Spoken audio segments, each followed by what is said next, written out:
Welcome to the Full Court Entertainment Podcast. I'm your host, Sheldon Boyd. That's my guy, Charles Jackson. How you doing, man? I'm doing all right, bro. How you feeling? I'm okay, man. Besides the technical difficulties we have, we don't start this late, y'all. I'm telling you, it was some BS that just happened.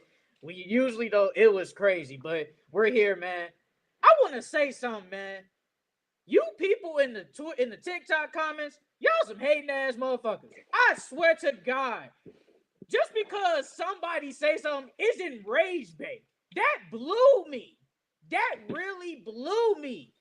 Just because Charles said that they should make a move, and then here come everybody in the comments talking about, oh, they don't know what they're talking about. It's rage bait. First of all, I don't think we really rage bait. You know what a rage bait is. You know. Yeah, And I don't think that's a rage bait. He said what he said, and that's it. And I don't even think that's like a hot take or nothing. He just said what he said. But here's all you motherfuckers in the comments tripping. I'm like, bro, bro. That's y'all like, get on my nerves with that BS. bro. Rage baiting is saying like Bron isn't a top two, three player all time. You know what I mean? It's like saying some outrageous shit that you know people are gonna disagree with. And I don't really think me saying the Thunder need to make a move is something that crazy. Bro, people just be hating, bro. I'm telling you, I swear to God, people really be hating. And he said they need to make the move. I said I just don't think they will. And it's like that's just not rage bait. You guys are just some haters. And hey, if y'all want to come on the pod, that's perfectly fine. You come up here and say what you got to say. I really don't care. As long as you Scary ain't ass. disrespectful, keep it at least PG-13. I'm cool. Say whatever you want. They ass scary, man. Man, that blew me, bro. I ain't gonna cap. That blew me. But I don't know if you've seen it on Twitter lately, but it's been a J Dub and Apollo Banchero debate. People Yeah, I been have. saying who is the better player right now, Paolo Banchero or Jalen Williams? What's your take on that? Well, I'm a Paulo fan, but if I'm being unbiased, I'm still going Paulo. I think Paulo is a better scorer. I think Paulo is a better playmaker. J Dub is the better defender. But as far as an overall, all around player, I'm picking Paulo. J Dub, like don't get me wrong, J Dub is cold, but I think Paulo's still the better player. I ain't gonna cap. And he's 6'8". Like, I ain't gonna cap. Paulo, well, 6'8", 6'9". He got the handle. J Dub got the handle too. You can honestly say J Dub is probably a better defender now. But I mm-hmm. think Paulo's just all around offensive game is just better than him right now. Now, could J Dubs evolve? Yeah, I think it can. I actually Yeah. think it will. But I think when we go on right now, I think Paulo is just a better overall player. And the thing is, and credit J Dub is on defense. I think Paulo has more responsibility on his team than J Dub does. He does. He definitely does. He handles the ball more. And then if you think about it, bro, J Dub doesn't post up. J Dub doesn't really take mid range shots. Like, you know what I mean? Paulo shoots the three. He takes mid ranges. He posts up. He initiates the offense. More than J Dub does. Yeah. And Paulo's offensive game is just going to get better, especially as like the number one option. J Dub, I mean, he's going to get better, but he has the luxury of playing with top five player in the NBA and an MVP in shape. That's a luxury. Hmm. So he doesn't have to use as much energy. Paulo has to do everything for this team. And look, Rebound. J Dub has been good. Like in this playoffs, he was decent. He was like really good. But Paulo in his first two playoff series, he's been really good. Like he's been amazing. Took the Cavs to seven first in his first year. The Celtics, they was just a better team. But he still played great. Hmm. I just think that he has more responsibility, and I just think he's just a better, like just overall player than Jada right now. And I would take Paulo. I don't know where this came from. I don't know where this conversation came from, and we already know somebody just think Paolo Banchero is Josh Smith. I still don't know why him and Josh Smith don't even play the same. They don't even play the same. Because I remember people would say Paolo Banchero was basically Aaron Gordon. Now that was cap too. Yeah, that was Cap too. Yeah. That was cap. But no. But sticking with Paulo and obviously the Thunder, Paolo Banchero got a $287 million contract for 5 years, and Chet, what did Chet get? Chet got 250 for 5 years from OKC Yeah. Thunder. Do you think both of them deserve their contract from their respective teams? Paulo for sure. With Chet, I think I'm torn in between. I think it's a yes and a no. Yes, because he still has a lot of room to develop to turn into that $250 million player, that $200 million player. But I say no because he didn't really have the best season. You know what I'm saying? He played great defensively the entire season and the playoffs, but for the most part, he kind of struggled offensively this year and in the playoffs. So that's why I say like yeah, no. But like I said, he has a lot of room to grow and turn into that player. He has a lot of room for development. So I think he deserved it. I mean, I'll ask you, do you think Chet is like probably a top 10 defender in the league? Top 10 defender. Or Yeah, argue? I Okay, say you argue. yeah. You could argue that he's a top 10 defender in the league. Yeah. He might not be the best defender on his team, but you can basically argue like with his rim protect, like he's one of the best rim protectors in the league, Mm-hmm. and like it's kind of like we seen it. Obviously, we seen a full season of him last year. We seen half a season because remember he broke his hip. Help. Yeah. So we really haven't seen like a fully developed Chet yet. Like I think his offensive game is only gonna eventually get better. Like I can Mm-hmm. see Chet being like a 20 point per game scorer like in the future. Yeah. I can see that. Probably like Yeah. Sure. 28 and probably like 2 blocks. Something like that. I can see that. And I think that's why they gave him the contract because they know he's one of the best defenders on their team and in the league. And I feel like you do gotta reward him. Now with Paolo, I mean that was easy. Like you was gonna pay him regardless.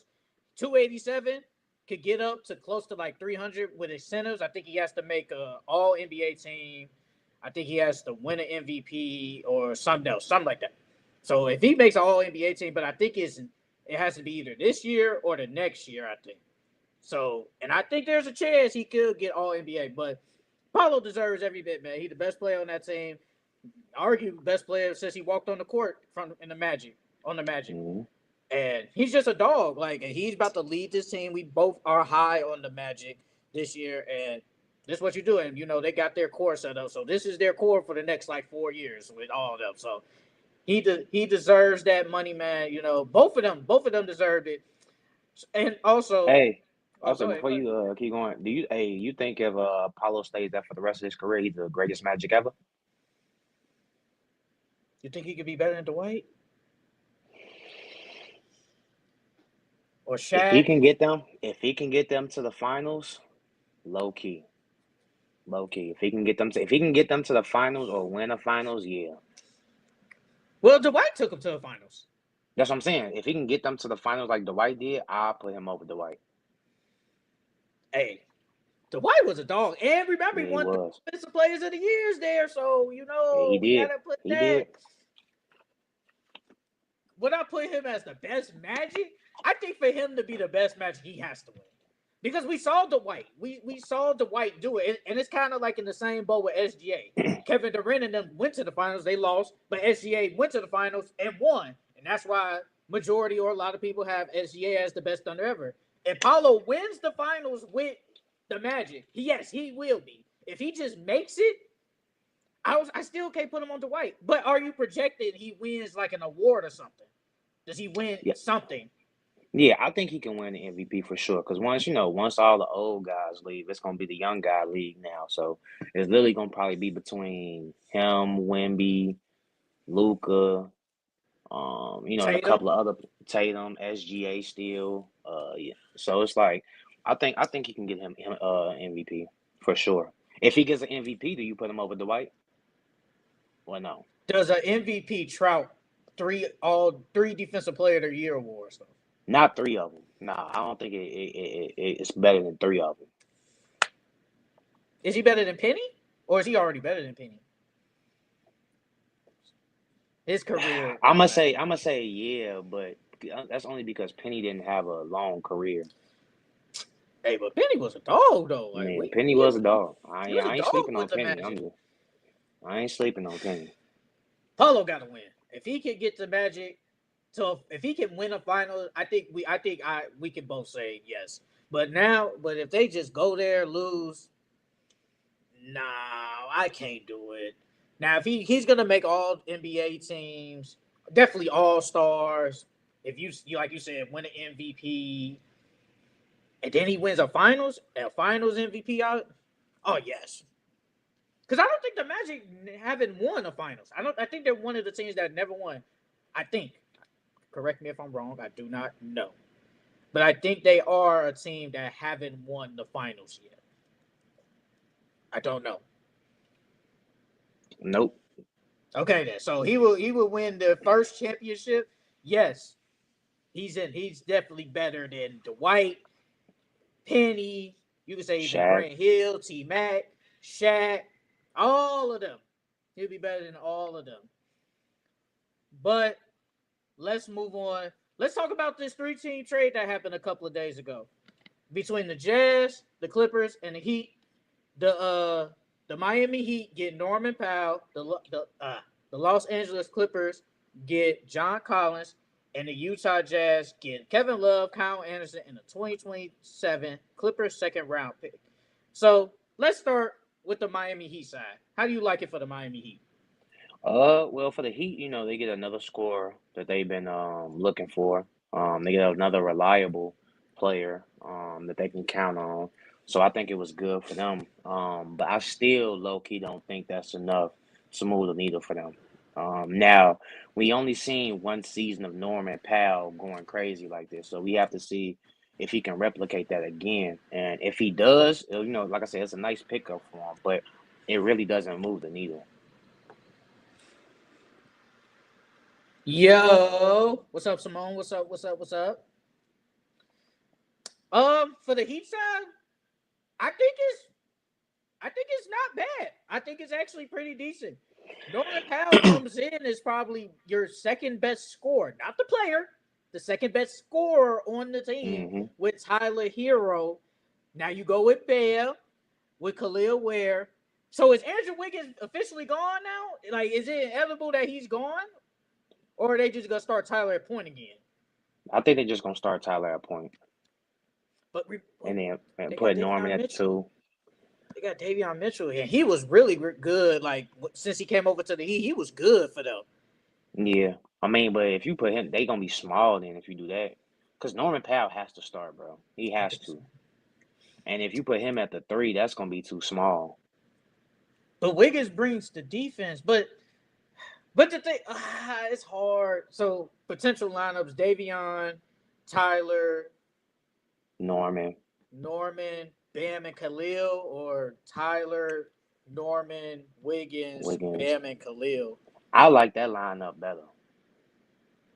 Cause you still got Wiggins and Norman Powell. He's not no Davion Mitchell, but He's he can not him. play D. He's Yeah, not but him. he can play D. And then you got Andrew Wiggins, Bam, and Khalil Ware back there. So your defense is not gonna If be you, that bad. but you do got two. I would say Norman Powell is. I ain't gonna act like he's like this really good defender. I think he's He's serviceable. okay. Yeah, he's okay. But I feel like Tyler Hero and Norman Powell are liabilities on defense. Like I just think they are. At least with Davion, and then you have Wiggins. You do have actually, and then with Bam and Khalil, boy, that's four good defenders right there. That's four. Then when you put on there, it's like you kind of let down with like three. I was gonna say, but your offense gonna suffer if you do that. At least if you got Norman Powell in there instead of Davion, like your defense is still gonna be okay, but your offense is still gonna be better. I mean, but overall though, for the Heat, I thought it was a nice deal because honestly, they didn't give up anything. Kevin Love is old, and Kyle Anderson is whatever. Like it's whatever. And Norman Powell is on the last year's deal, so he's an expiring contract. So I thought it was a good deal. I do think they needed more offense. That's always been the Achilles heel for the Miami Heat, just offense. Their defense has always been good. It's just always just been their offense. So getting another score that did, average 20 points, but then Kawhi comes back and kind of dipped down a little bit. And in the playoffs, he wasn't No that show. good. Wasn't that good. He had that one game. It was a game 4, the game they lost. He was on one that game. I thought he was good that game. But overall, I thought it was a really good deal for the Heat. Now let's go to the Clipper side of it. They get John Collins. Me personally, I actually like it for them. I actually like John Collins for them. I think John Collins, he gets the slack is because he got that contract, and when he was on the Didn't live Hawks, up to it. that too, but when he was on the Hawks, he was the second best player. And it's like he's not that. Now, when he's Mm-hmm. like your 4th or 5th, it's cool. I'm cool with that. And I think they get a lob threat for James Harden. John Collins rebounds a little bit. He can stretch the floor. Like, this was actually a good pickup because now he's going to start. And they're saying Bradley Beal might go now because Norman Powell not there. Last time we talked about Bradley Beal, we didn't think of the Clippers because they had people. But John Collins specifically on the Clippers, I love it for them. And he's an expiring contract too. So after this year, you don't gotta repay the man. I love it for the Clippers, John Collins. Yeah, he's a 3 and D. When I first seen it, like now, don't get me wrong. I know they trying to get Bradley Beal, but when I first seen it, I'm like, okay, you got John Collins, but you lost Norman Powell. So it's like I didn't really like it, but now if they get Bradley Beal and they got John Collins, I like it a lot because now you got James, Brad, Kawhi, John Collins, and Zubac. That's a nice starting lineup. Um, but it all depends on if they get Bradley Beal or not. If they just got John Collins, who you gonna start at your two? Chris Dunn? Well, he did start a little bit last year. He brings the defense, but man, that offense. That offense, yeah. So I mean, yeah, it's a nice pickup. I do like the pickup, but you lost scoring with Norman Powell. Now John Collins can get buckets. He can shoot. Like you say, he's a lob threat. He can play D. He can rebound a little bit. He can block shots. So it's a nice pickup because they got them another 3 and D forward. But I feel like if Bradley Beal comes, then it's a perfect match made in heaven.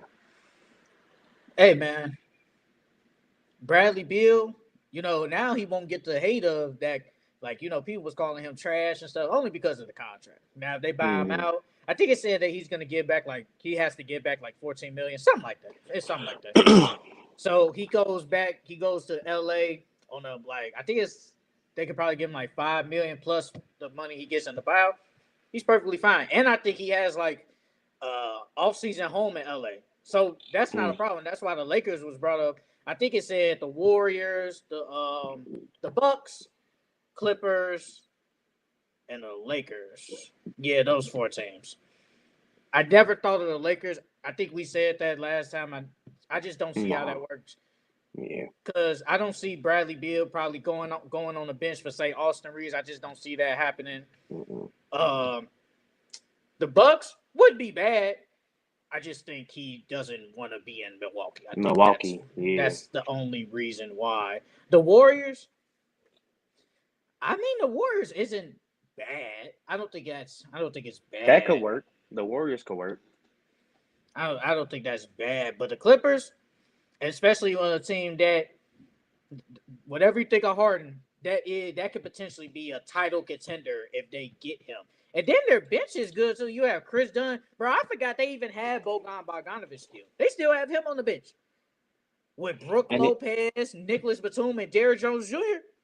Hey, that's some teams better starting 5, low key. and then G, if you think about it, like Harden, like these last, I want to say what, like 3, 4 years, Harden has been more of a traditional point guard than the Harden that we know scoring wise. So I feel like once the playoffs get here, you always call Harden a playoff flopper. So like when the playoff gets here, now you got Bradley Beal. So now the pressure is off his shoulders now. Like he doesn't have to go out there and give you 20 every game in elimination games because now we got Bradley Beal who could take some of that load off of him. I mean, Harden just doesn't play good in the big games. That's all it is. He played good in the other games. He just don't play good when the games matter. But okay, if they get Bradley Beal, where are the Clippers at? They're gonna be my dark horse team again. They're gonna be my dark horse team again. Oh man, we gonna do this all over. All right. You Delulu? Nah. You Delulu? Mm-mm. Mm-mm. That so again, if that's gonna be your dark horse say, it depending we're fast forwarding what almost 8 months from now, you're gonna pick the Clippers against whoever. No, it depends on the matchup. It honestly depends on the matchup.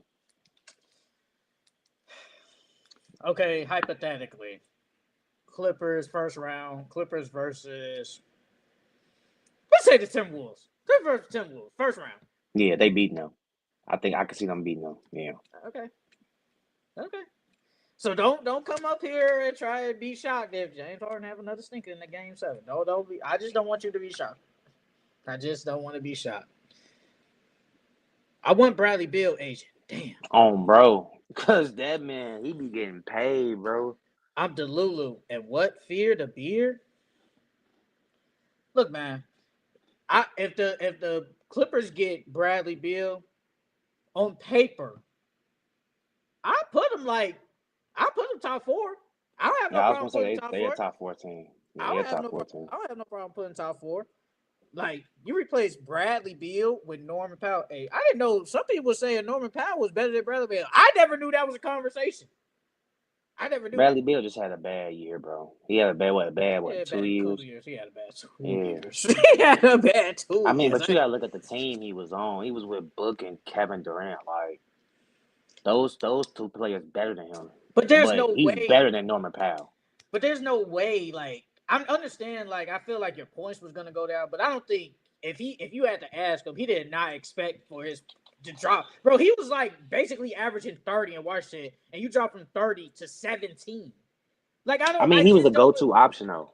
On there, he was the third option, and then the coaches. I feel like the coach didn't use him right. Like they was trying to use him as like a point guard. He's not a point guard.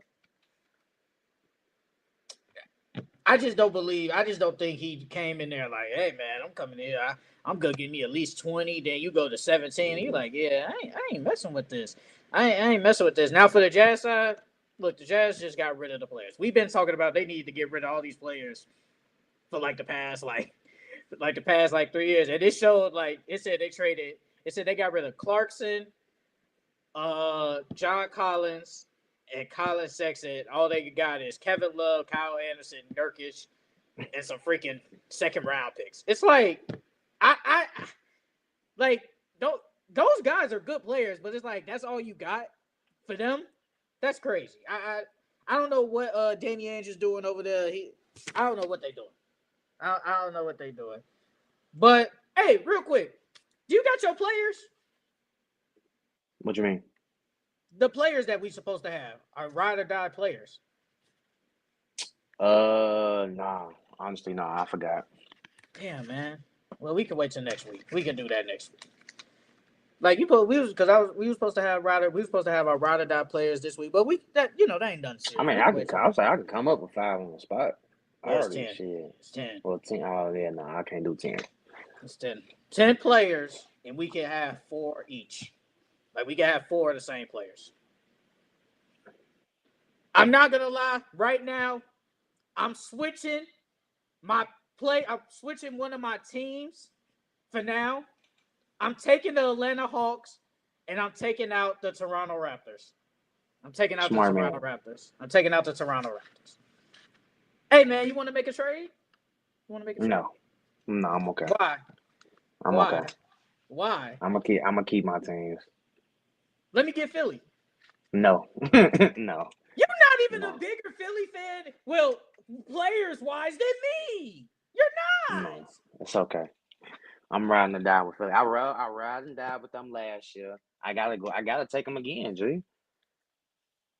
Because No, if you Joel was ride or healthy, die with Paul George. You said Paul George is gonna be the first option, so you was ride or die with him, not him and Philly. Joel, him and Joel. If Joel was healthy, that would have been a different conversation last year. Man, let me get Philly, bro. What you want for Philly? No, you good. Nothing. I don't want nothing. All right. But yes, I'm switching my pick. I'm taking out the Toronto Raptors for now. I'm taking out the Raptors. I'm putting in Atlanta Hawks. But I am keeping the Spurs. I'm keeping the Spurs. I gotta keep like a. I want to keep like a similar, like a semi kind of a weak team. I do want to keep that to an extent, so I'm keeping. I'm keeping them. But let's go. Let's start with really the summer league. You know, the California Classic happened and Utah happened. We saw Ace Bailey play. We saw VJ play. You know, those were the key guys, and we actually saw Bronny play, Dalton Connect play, and then obviously the Las Vegas games start tonight. So, what was your thoughts from the summer league games in California and Utah so far? I got a bunch of little side notes. Well, first and foremost, the games they were hard fought. They were kind of low scoring, which I expected, you know. But VJ looked like he belonged already, bro. I low key don't need to see him play another summer league game. I'm not gonna lie, bro, because he would drop 28, 10, and what like 7 or something like that. Didn't it take him like 27 shots though to get It, it, 28? it, it don't matter though. It don't matter, bro. It don't matter. Like he looked like he belonged. He's physically ready. He isn't scared of contact. He isn't scared to attack the rim. He still needs to work on his jump shot though. And his handle, he still needs to work on his handle. But he's very good in transition, bro. He reminds me.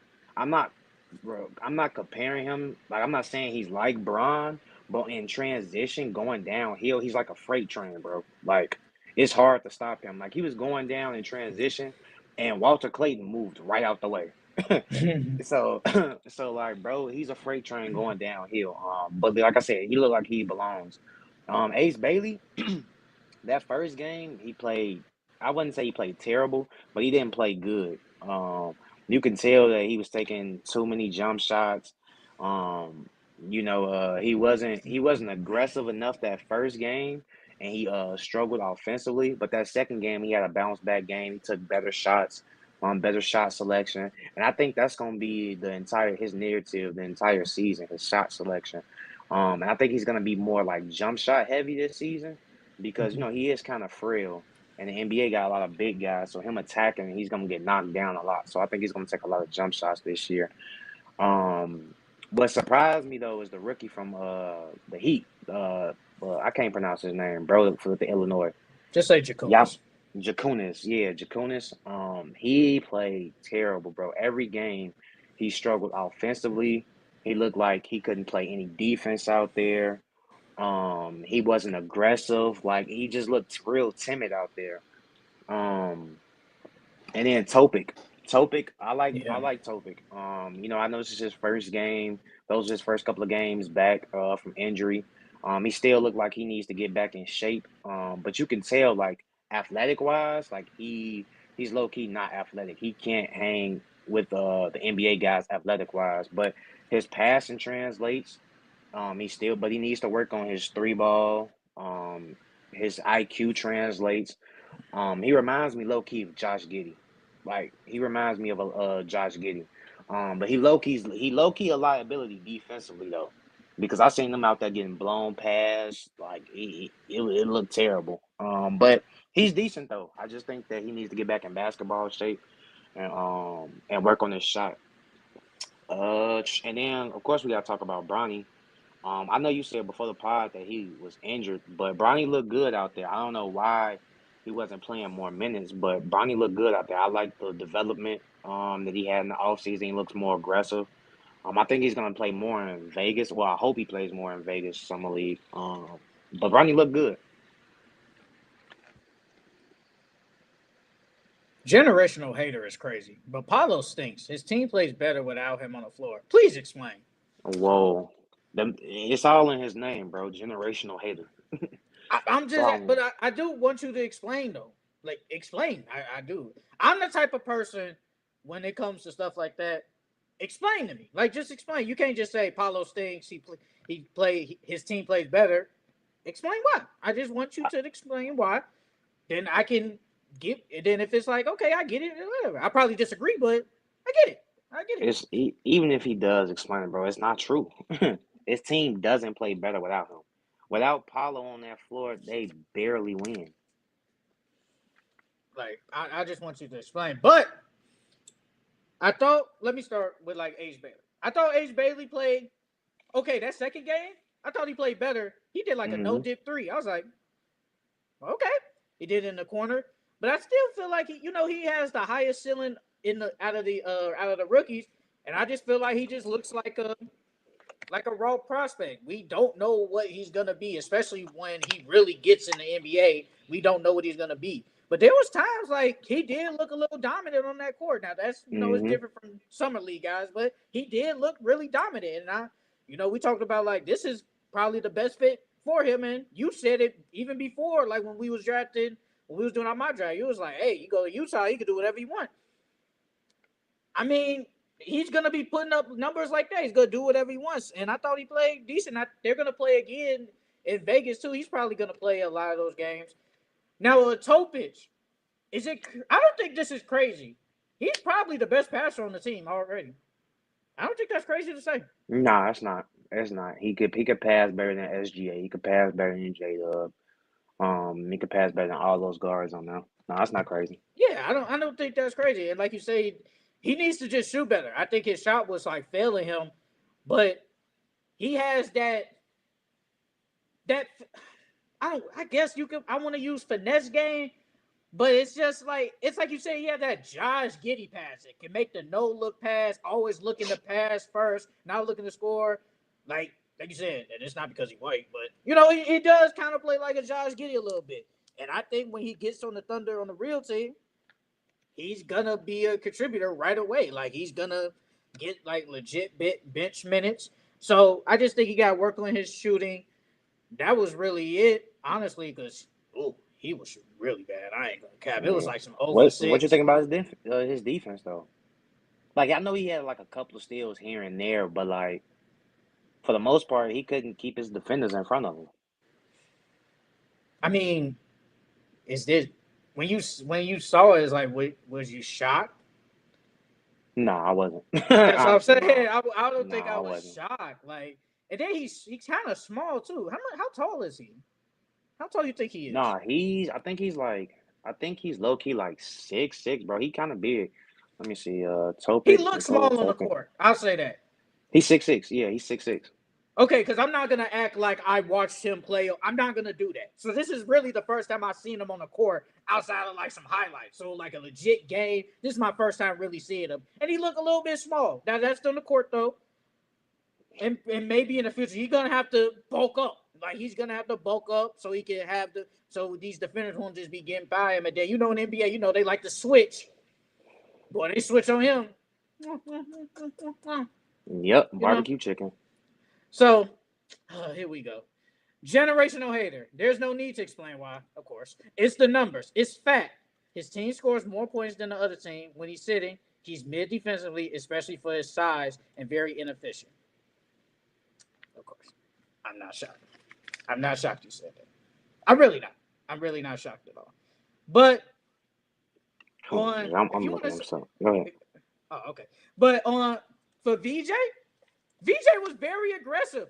Now he had the 2018 game. It took him 27 shots, but man, he was aggressive. What was that? The first game when he was talking about you too busy something, and I'm the number 3 pick or something like that, and they caught the voice thing or whatever. He said something like that. So what's the dude's name? I think his last name is Harkless or something like that. Oh yes, it was him. And I thought VJ played pretty decent. Hey, you know who played decent that won't get love? Bona. He was their Boom, backup boom, big boom. on the Sixers. He played at Yeah, UCLA. yeah, He yeah, was yeah, decent. He was decent for the Sixers in these couple of games. He was decent for them. And Janai Broom, they say he don't got no vert. I thought he played. Thought he played okay. I thought he did what he was supposed to do. But VJ, I thought VJ played great. Very aggressive. I think he needs to work on the shooting wise, but defensively, I think you talk about his defense a lot. Like he's gonna be good. Now I'm really thinking because I think you said he might start. Who, Is there? VJ? Yeah, you think he starts? I think Again, he. I, I'm I'm asking you again. Me personally. I think he should. Because he was hustling like that's one thing that I can say that the Sixers are gonna need. They're gonna need a guy like him in that starting lineup because when I was watching him, bro, he hustled to every rebound. He didn't give up on no plays. and they need that. They need that in that starting lineup. And then, like I said, he's not scared to go down there and jump with the bigs and rebound with the bigs. He's not scared to attack the paint, and they gonna need that. But like I said, he needs to work on his shooting because he didn't shoot that well from the free throw line, and then he didn't shoot that well from three or the field. Hey, they play tonight though against the Spurs. I think Dylan Harper's gonna play too. He better. So he better because he showed they played in the Utah and the California. He didn't play none of them. My bad. I'm sitting here reading the comments about dude and Paolo, bro. Like that shit. It pisses me off because Paolo is great. He just hating just to hate, bro. Like He hate no Wemby too. Generational hater. Wimpy is a bum too. Now that's cap. He's never sniffed the playoffs. He's only in year two, but and has a career 47-7 record, mind you. He's only a year two. his teams weren't that good. On top of that, Casuals want to glaze him because he's a highlight chaser, but ignore the low lights, brother. right. He literally was in year two, and he got hurt with a blood. I wonder if this is Daniel. You think this is Daniel burn a YouTube account? Nah. If it's Daniel Burner account, he glazing the Heat. That's true. I was gonna bring some stats for Paolo Case. Kind of agree on that. Generational hater, but you don't mess with Wemby, bro. Yeah, thank you, Francis. What, bro? Wemby averaged. I got it right. He averaged 24, 11, and 4 last year. Now, if he plays throughout, in my opinion, he probably first team All NBA. That's just me. No, he is. He is. So we're not gonna do that. Like, we're not gonna hate just to hate, bro. Like, I get it, your name's generational hater, but we're not gonna hate. We're not gonna do that. Like, you gotta get credit when credit is due, bro. So and the last one, you would bring up Dalton Connect. Who's ass? The first couple games. I got some more players to bring up. I was just, I was letting you go. I felt like I was talking too long, so I was letting you go. I mean, if you had the players, who cares? But with Bronny, Bronny had that nasty dunk off one foot. I was like, damn, Bronny. I was like, oh snap. I think he had 10 points the first game. Hey, you talking about it, man? You said Bronny getting 20 minutes a game, huh? 15 and 20. 15 and 20. I don't know if he's getting 20 exactly. You taking Gabe Vincent minutes? Yes. I don't think so. I think he's a better defender than Gabe and a better shooter. All right, now that one I don't believe. You can say defender. I'm cool with that. I don't know about the shooter wise. I think Gabe Vincent is definitely a better shooter. But can we also talk about Khalil Ware? I know it's summer league, but Khalil Ware was supposed to be out there dominating, bro, and he did not dominate at all, bro. I'm not gonna say he played trash. He played subpar though. I expected Khalil Ware to come out there and dominate, bro. The first game he had like 14 and like 7, 2 steals and 3 blocks. Now defensively, he played good. Defensively. It's just the offense. I thought his offense was gonna look way better. Did he play the second game? He did. He was 12 points. Now, second game, he didn't do anything. 12 points, 3 rebounds. No steals, only a block, 4 for 10. Yeah, that ain't good. Okay. So you basically say he was supposed to be Shaq. Basically, that's not Shaq, but he was supposed to dominate out there, bro. I expected at least 20 and 10 both games, bro. No cap. Because you've been in the NBA, you faced NBA caliber competition, you went against NBA all-star bigs, MVP caliber bigs. I expected him to go out there and dominate. And then what about Gigi Jackson and Jalen Williams? They played good. Bro, this is what, year 3 for them? They're supposed to. I expect you to play good. I expect it. And plus, y'all gonna be needed more now. With Desmond Bain gone, Jaren Jackson gonna be out for a minute. So they're definitely gonna be leaning on you guys. And those two are good players. Like, those two are good players. So I expect them to do this in Summer League. Now, Dalton Connect, the first couple of games, man, you was bad. You was kind of bad, brother. I ain't gonna cap, man. They was low key. They was low key like getting them. They was blitzing that man. They was low key double teaming that man, bro. Because he low key's their go-to option on that team, bro. He's low key the best player on that Summer League team, G. So it's like we gonna make life for you uncomfortable. But I do agree though. He still should have played better for sure. Brother. Dalton was kind of ass, bro. No, he was ass, ass. not kinda. He He was was ass. ass. He was ass, bro. I ain't gonna lie. Dalton was pretty Cade is ass. pretty good. You woke up the beast now. Oh, Oh my god. okay, Oh I'm my sorry. god. Empty calories on a losing team, so I'm guessing KD was putting up empty calories. That's what I'm saying. He gets credit for the lottery picks. He keeps leading the Spurs. All right, that's not true. Generational hater on a generational run. Yes, that's true. What do you think about Cade? I think he's talking. Cade is pretty good. I expect 48 to 52 wins for the Pistons. Cade Come is on now, damn near a star. in a weak East, you expect them to get 48 wins in a weak ass East after they just what hold on, I don't remember how much games they won last year. What did they win? Like 40 something? Was it Yeah, they won 44 like and 40 something 36? or I think something. it was 44 and 36. Yeah. Actually, I got it right 44 here. and 38. 44 and 38. Okay, 44 and 38. Wait, when you say pretty good, what do you mean by pretty good? You basically that's to me that's like he He's okay. okay. He Yeah, he's okay. okay. That's not true. So we're hating on three young guys. This what we doing? Yeah, bro. We're hating on Paolo for what?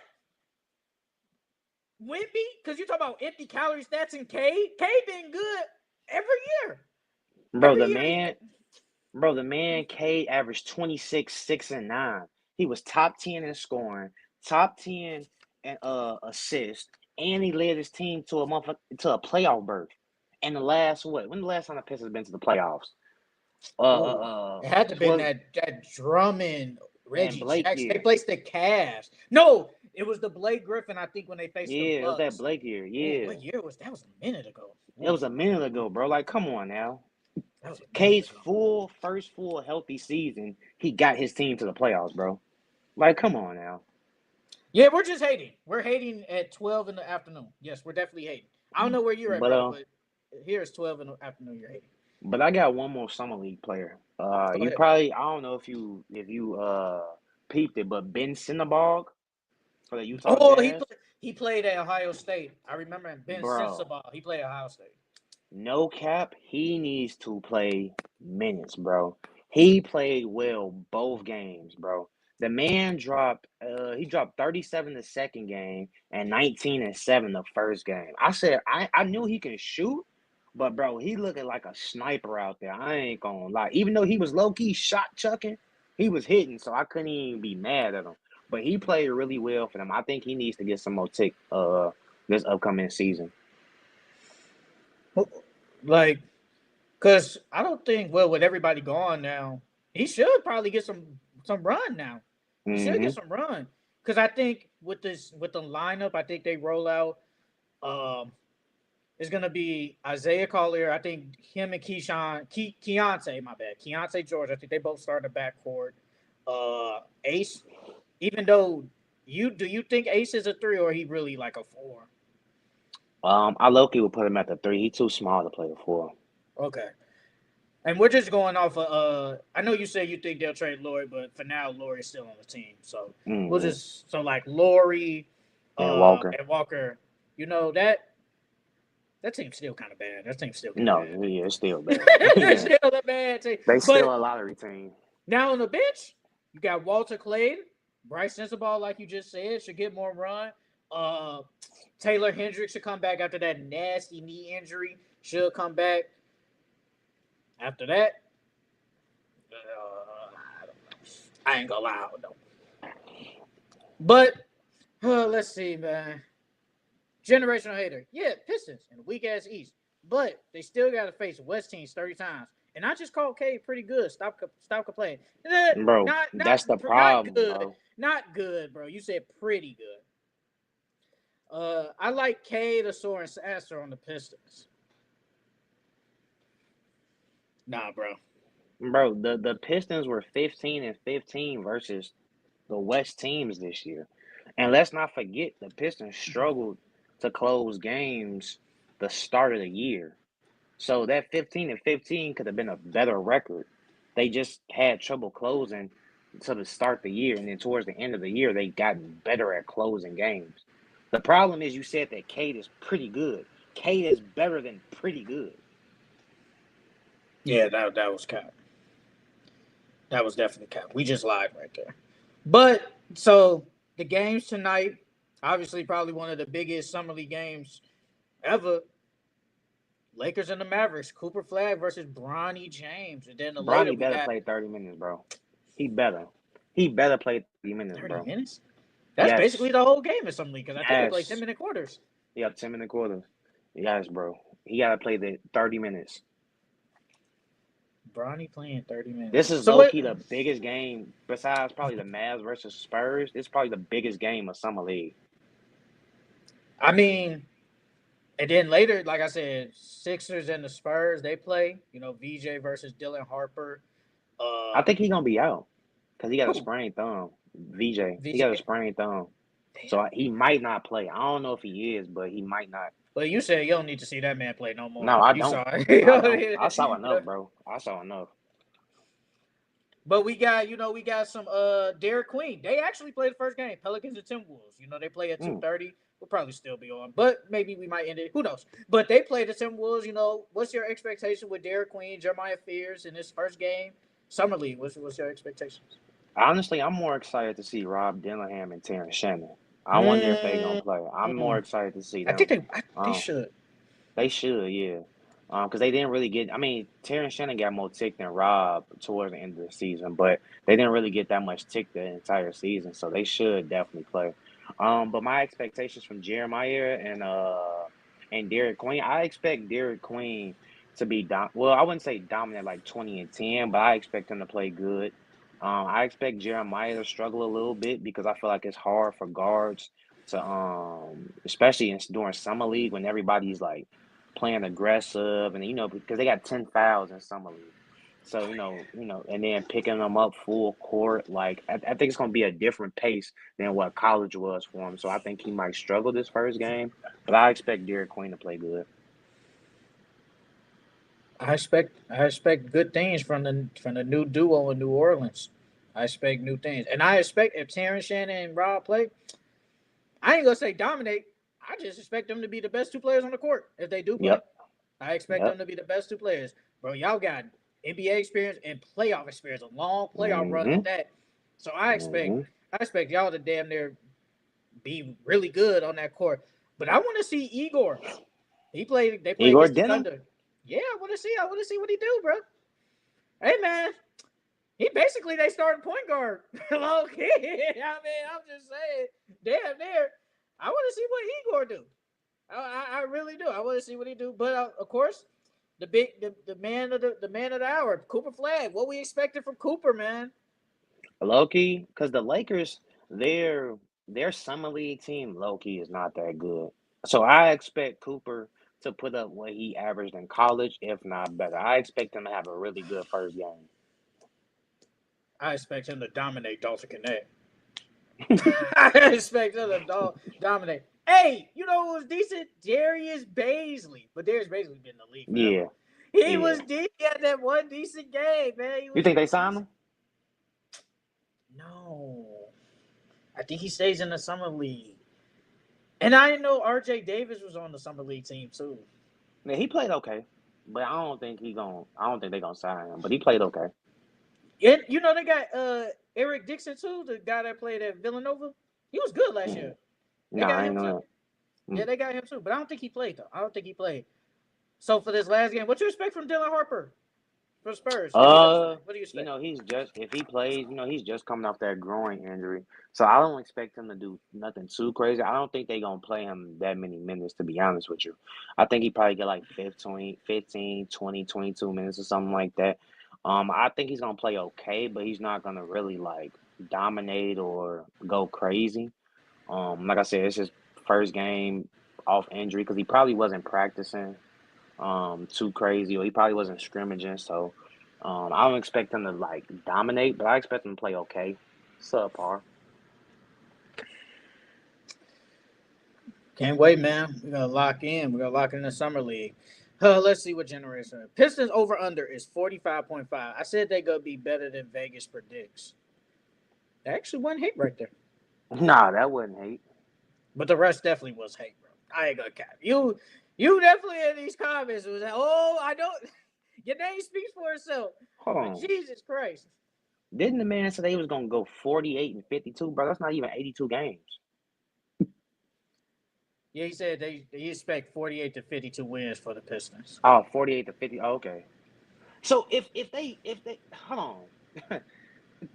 That don't make no sense. If he not fucking with the Pistons, but you expect them to get 58-52 wins, that's better than a decent team. That's a really good team.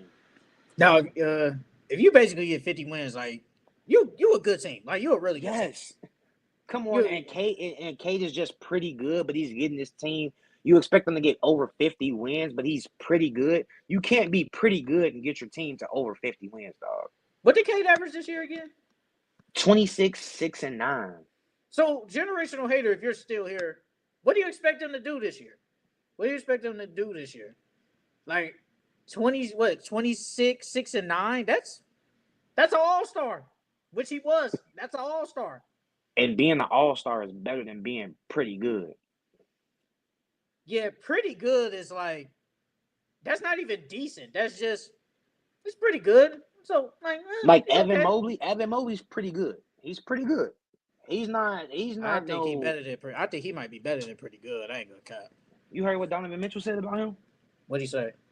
He said, and I forgot who was it with Taylor Rooks? I don't remember who the interview was with, but he was saying that he needs Evan Mobley to call for the ball more. Like Evan Mobley wasn't calling for the ball. Like he had to forcefully get Evan Mobley involved. Like Evan Mobley took a step offensively, but he was like Donovan Mitchell needs him to be aggressive and more aggressive and more dominant, like he can be. I mean, yeah, Evan Mobley, bro. Evan Mobley could be like a literally like a 22, 10 plus rebounds type of guy. Average probably what a block or two. He could be that. Mm-hmm. Because I think this year he averaged like 19, 8, something like that. It was something like that. Hey, Yeah, 18, 9, and 3. Yeah, hey, that means we gonna get a really good offensive Mobley this year, then, right? yeah, he should be over 20 for sure this year. For Hey, sure, he should be over 20. speaking of the Cavs, I do got something for you. So after the Cavs, they made their additions to their roster, and with the Knicks hiring a new coach, making some additions to their rosters, and with the East not being the greatest, which team, in your opinion, needs to win the finals next year? The Cleveland Cavaliers or the New York Knicks? Cavs.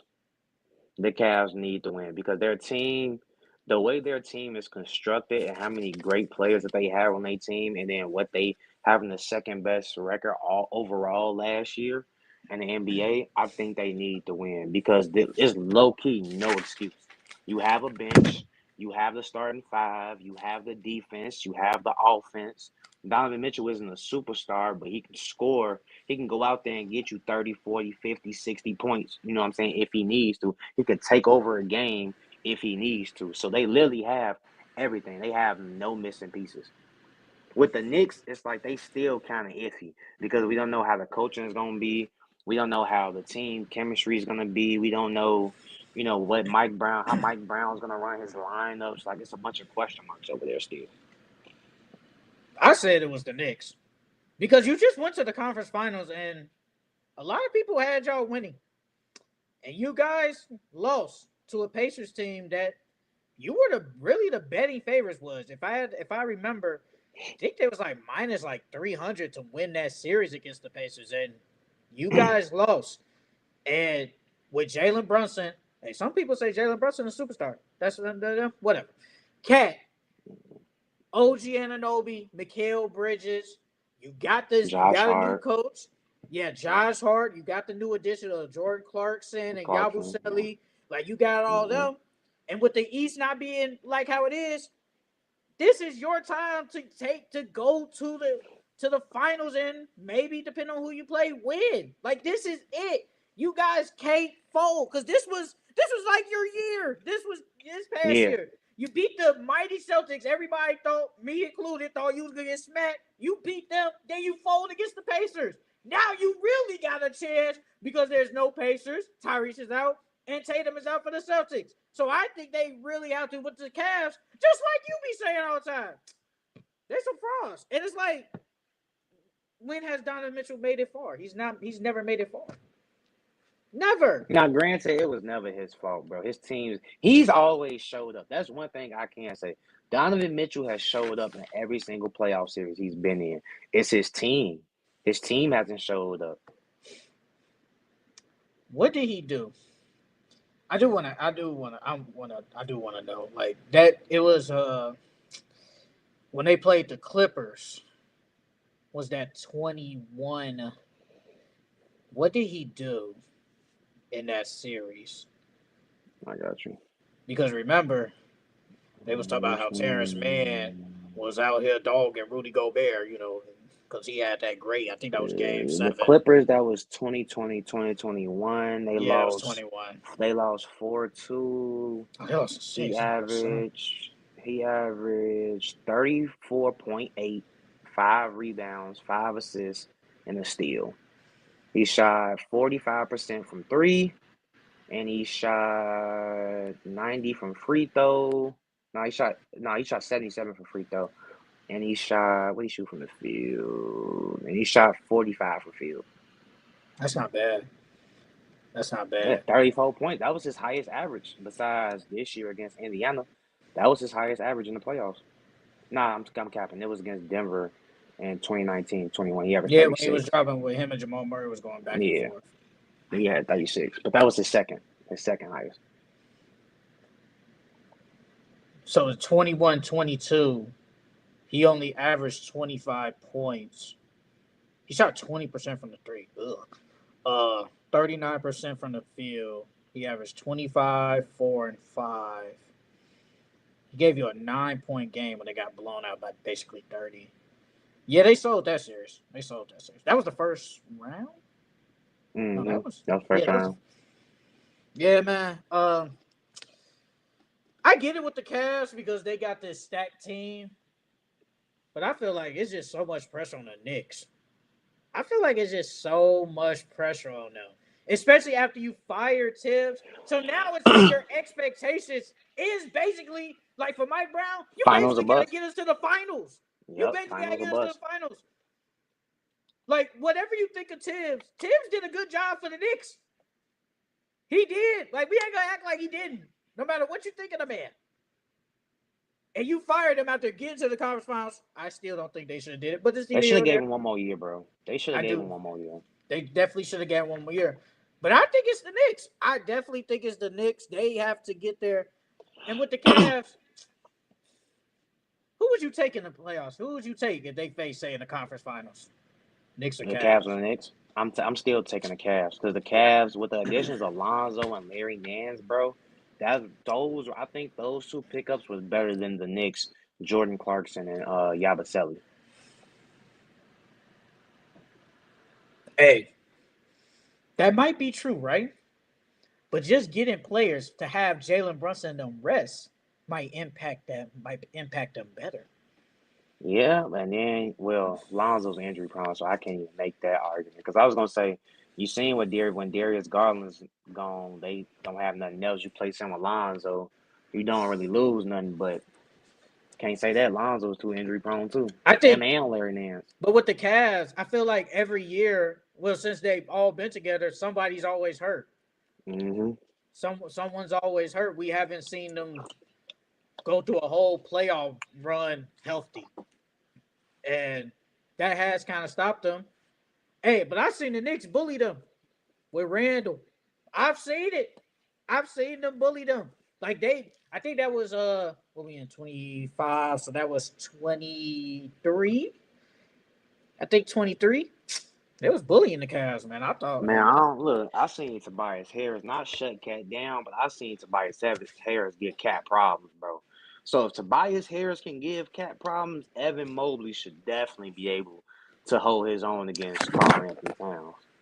Well, can we say Tobias might be just a better offensive player than Mobley though?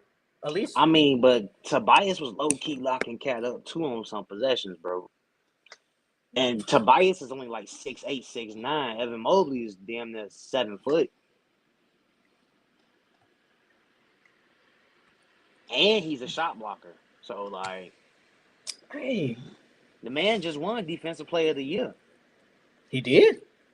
He So did. if Tobias Harris is slowing down Cat, the Defensive Player of the Year better slow down Cat. Well, Cat has that. Oh, he's soft. They always get him with the pictures of him doing something sassy or Hey, something you know like he that. got a tramp stamp now. Wait, is that real? I don't know, but it look real. Is that It real? look real. It look real. Nah, bro. Bodega Cat being Bodega Cat. Nah, bro. Tramp stamp is crazy. A tramp stamp is crazy, bro. A tramp stamp is crazy. But yeah, I just wanted to bring that up. I just didn't know which teams needed to win more. Like, I feel like they both need to win, and somebody's gonna lose. But I just think it's the Knicks. But let's start with which contenders do you think that will regress this coming up season? You can start if you want. Now, with the Contenders, I only did as far as like teams that I think that could have, made it to the finals or Okay. made a deep run in the playoffs. Okay. But one team that I got is the Pacers. Obviously they let go of Miles Turner, Tyrese is hurt, so they're gonna regress next season for sure. And you know what's crazy, bro? We forgot that they got James Wiseman. Yeah, you saw that they resigned him, but remember he tore his Hmm. Achilles like game one. Yeah. So I mean, he should be back healthy by the start of next year, but Man, you saw this is them. his chance. This is low key his chance, bro, to prove that why he was a top pick. You saw them, man. Somebody put on Twitter, I think J Huff highlights. Bro, all his highlights was just a reverse dunk. That's all he did was All he did was. I'm like, damn, like that's all his highlights was just a reverse dunk. Better than what Wiseman was doing, man. You think James Wiseman? You think James Wiseman has a chance to start? Yes, I do. Like J Huff got Even the though lead. he's been injury prone his first couple of years in the league, I still think he has a higher upside than Jay Huff. Tony Bradley. And yeah, definitely Tony Tony, Bradley. Tony Definitely Tony Bradley. Bradley. Tony Bradley. Um, well, I do have the Pacers on here. I do have the Pacers. Honestly, though, a team I do got on here that probably will regress. I can see the Cavs regressing. I don't Mm. think they're gonna win like 64 games. Like, I don't think that's a foregone conclusion that they'll win 64 games again. Now I know you could be like, well, the East is there ain't nobody in the East, but this doesn't really happen. Like we saw the Celtics win 60 plus the last year, and I think they won just 60. And They you won can say they 61. did. Yeah, you can say they kind of regress. I think they'll still be a good team, and I still think they're the best team in the East. I just think they won't be like this overly dominant team like how they was last year. Like it was clearly them and OKC, the best two teams in the league. And I don't think that's a foregone conclusion. Is the Cavs are that this year? I think they're going to be really good, but I can see the Cavs winning probably. I can see them probably winning like 56, 57 games. I think they can regress. I really do. Another team that I had was the Clippers. Now I know they're still trying to get Bradley Beal, but as of right now, they don't have Bradley Beal. So, and then now you have to rely on Kawhi for a full season, and Kawhi, we know Kawhi doesn't play a full season, so that means we have to rely on James Harden to try to lead us, to another playoff, a top six seed. But I think the Clippers are going to regress if they don't get Bradley Beal. That's your dark, but then that's your dark horse team. If they get Bradley Beal. If Oh, they okay. get Bradley Beal, they're my dark horse team. I think they're gonna get them, man. That's just me. Another team I think that will regress. The Memphis Grizzlies. The Memphis Francisco just Grizzlies. said that. Hey, I'm just saying, like, Yeah. bro, the Grizzlies, man. Bro, I still don't know what it is with that team. That's just not a team. Like I feel like if you're not a fan of the Grizzlies or Ja, that's not, at least for me, that's not a team I can gravitate towards. Like honestly, I could gravitate towards more of the Pacers than the Grizzlies. Like for some reason, I just can't gravitate towards the Memphis Grizzlies. And with losing Jared Jackson, I don't know how the Grizzlies are gonna do this year because Zach Edey is gonna be out early in the year too because he hurt his Mm-hmm. ankle, and Jaren Jackson with his foot. Now it's just Ja. There's no Desmond Bain. I don't even know who the starting five gonna be.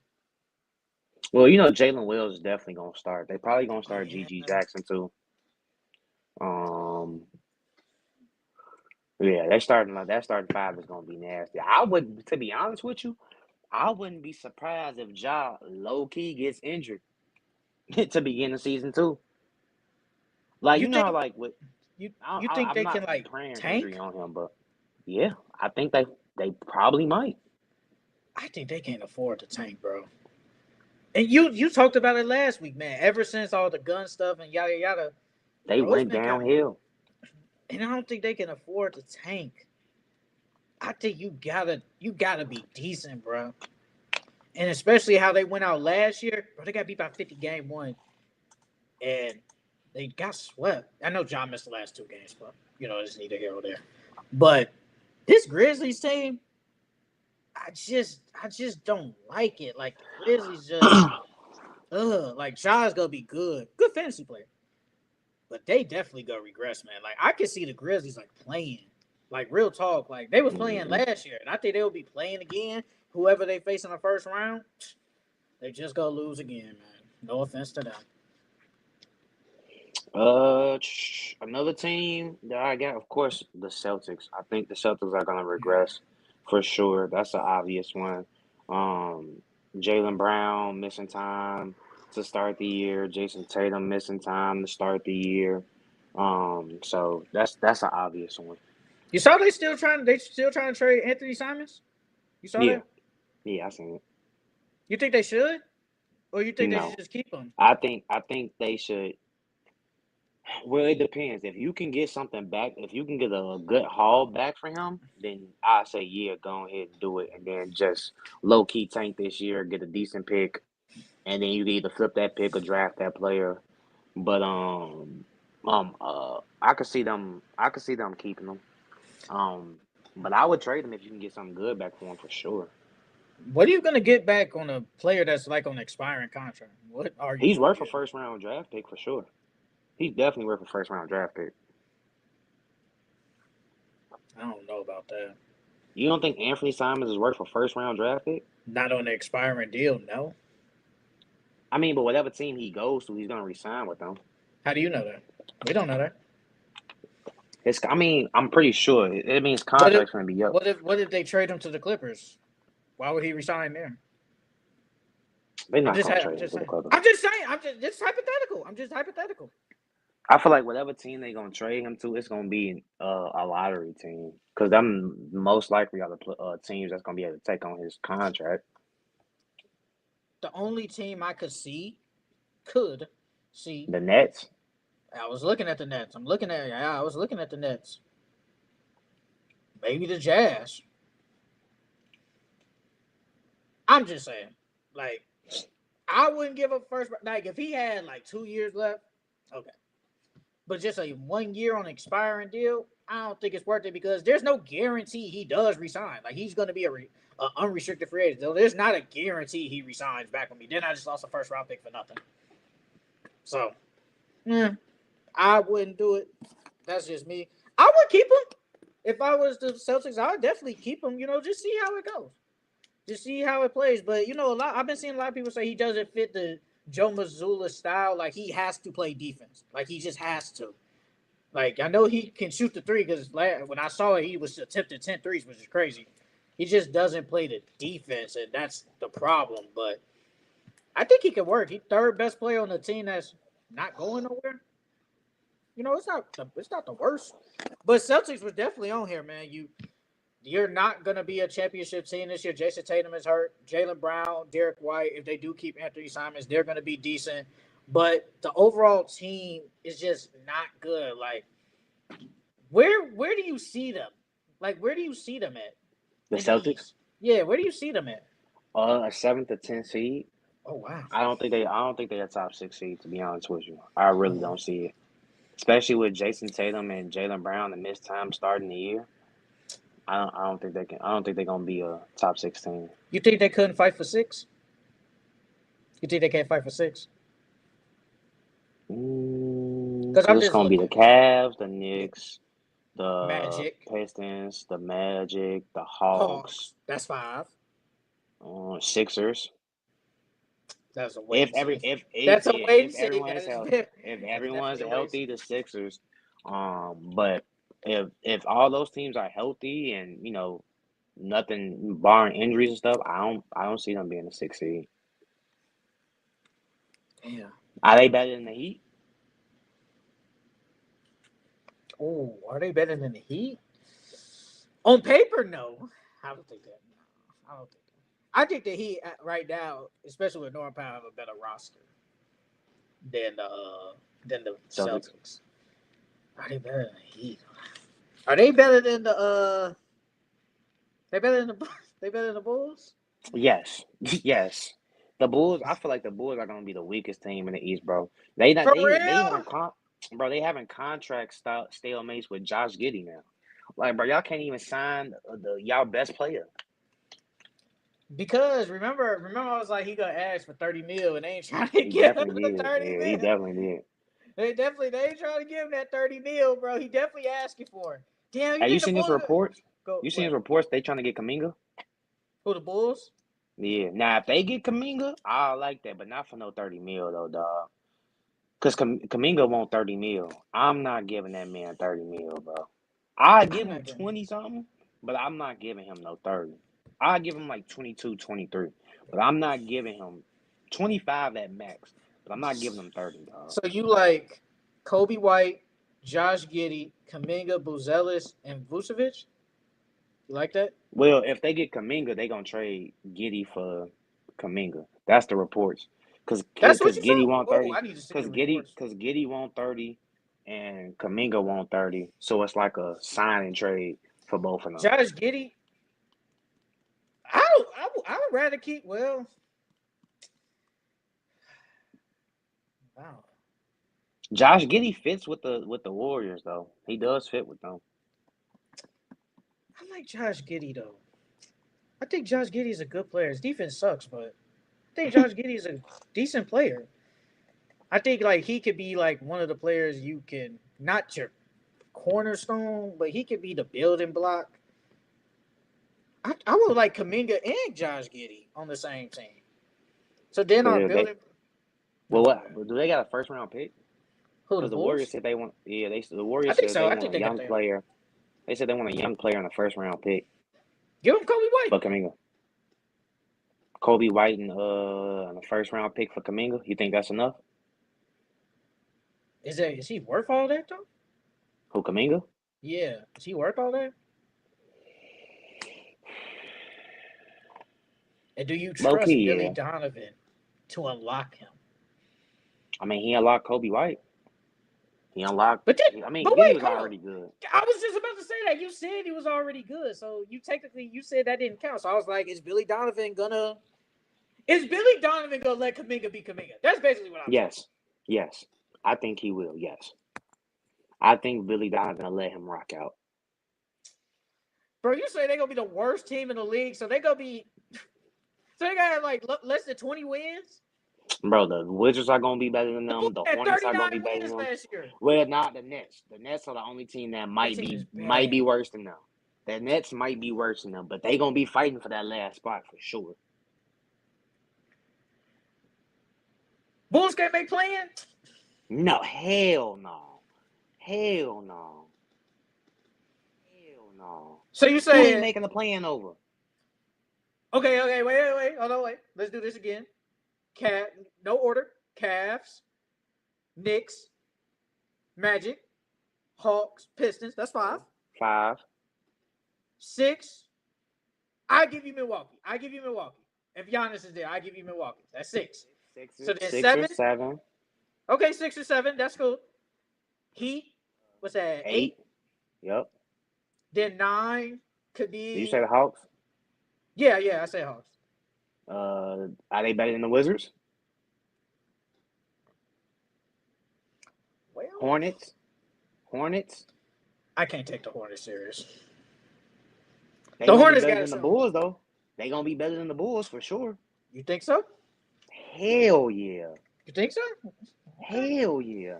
I don't know, man. The Oh, Raptors? wait. Okay, hold on, wait.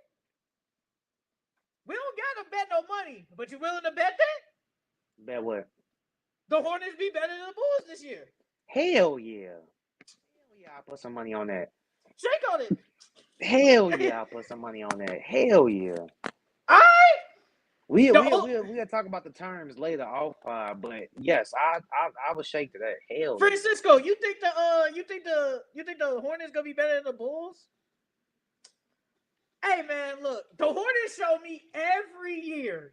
They be looking so nice in the beginning. Then here we go later on. Somebody get hurt. Then they become bad. And it's like, this is every year. What has made me change of the Hornets? I want to like the Hornets, but I can't. They get hurt. We gotta remember too, though. Most of them games, the Bulls won. They still had Zach LaVine on that team. Hold on, wait a minute. Wasn't the Bulls a good team after they make them trades, though? Weren't they a good team after that? Hold on, real quick. I swear to God, they were a better team. I swear. Correct me if I'm wrong. I swear to God, the Bulls were a decent team after they made those trades. I swear to God.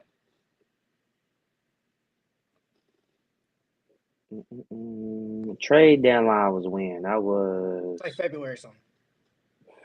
Let me see. Let me go to game logs.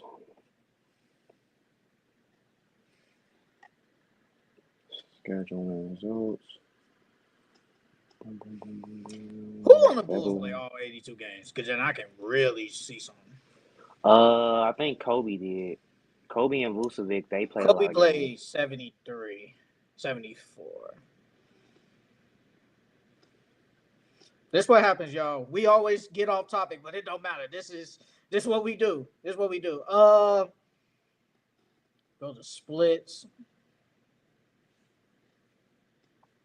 Can I see their record? Let me see. I'ma just trade down was probably like before or after February 12th. I want to say before. So I just go from the beginning of February. From the beginning of February, they were 1, 2, 3, 4, 5, 6, 7, 8, 9, 10, 11, 12, 13, 14, 15, 16, 7, 8, 9, 10, 11, 12, 13.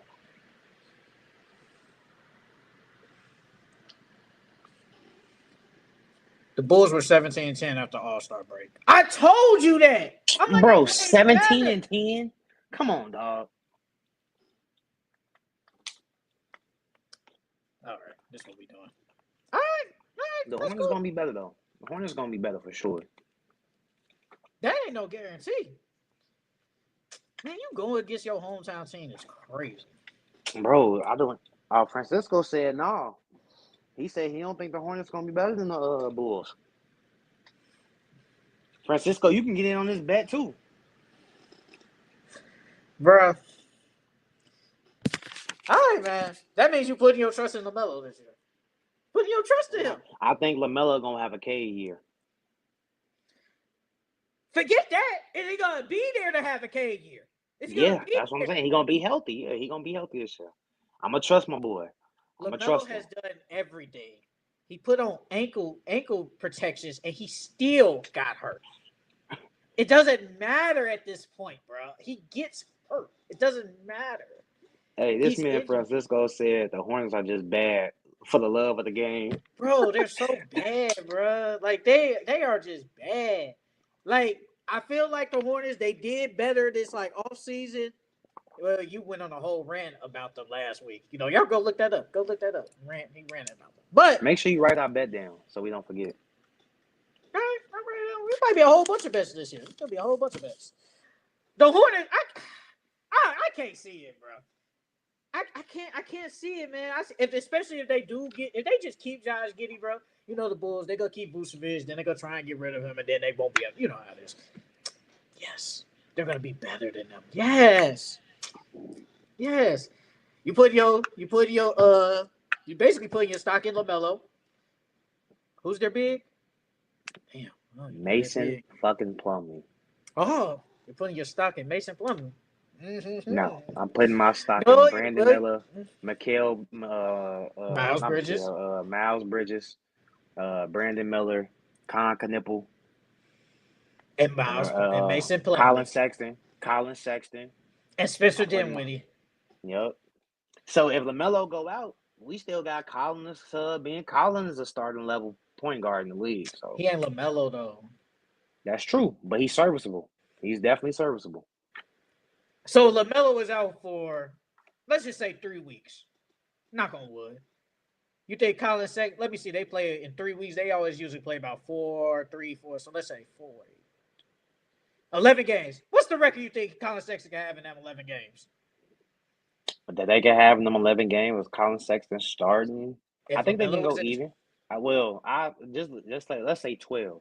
I can see them okay, going 6-6. I can see them going 6-6. man, look, stop hating on the 17-10. Are Bro. we forgetting that Colin Sexton is damn near a 20 point per game score? The man averages 18 points on his career average. No, he's a good player. But I feel like I think he's at the point where he can't be like the leading guard for my team, at least for a whole year. I think he can't do that. This man Francisco, he say LaMelo. I'm a LaMelo guy too, and Brandon Miller, but it is what it is. Bulls mediocre. Mediocrity. Mediocrity is mandatory. They can play 5 NPCs and win 35 every year. Oh man, That's better than what the Bulls were bad. Trade all their players and still won 39. They went 17-10 after All-Star break. Like, we're not gonna do that. We're not gonna stop doing that. Don't do that, bro. the Don't Bulls downplay are that. boo boo.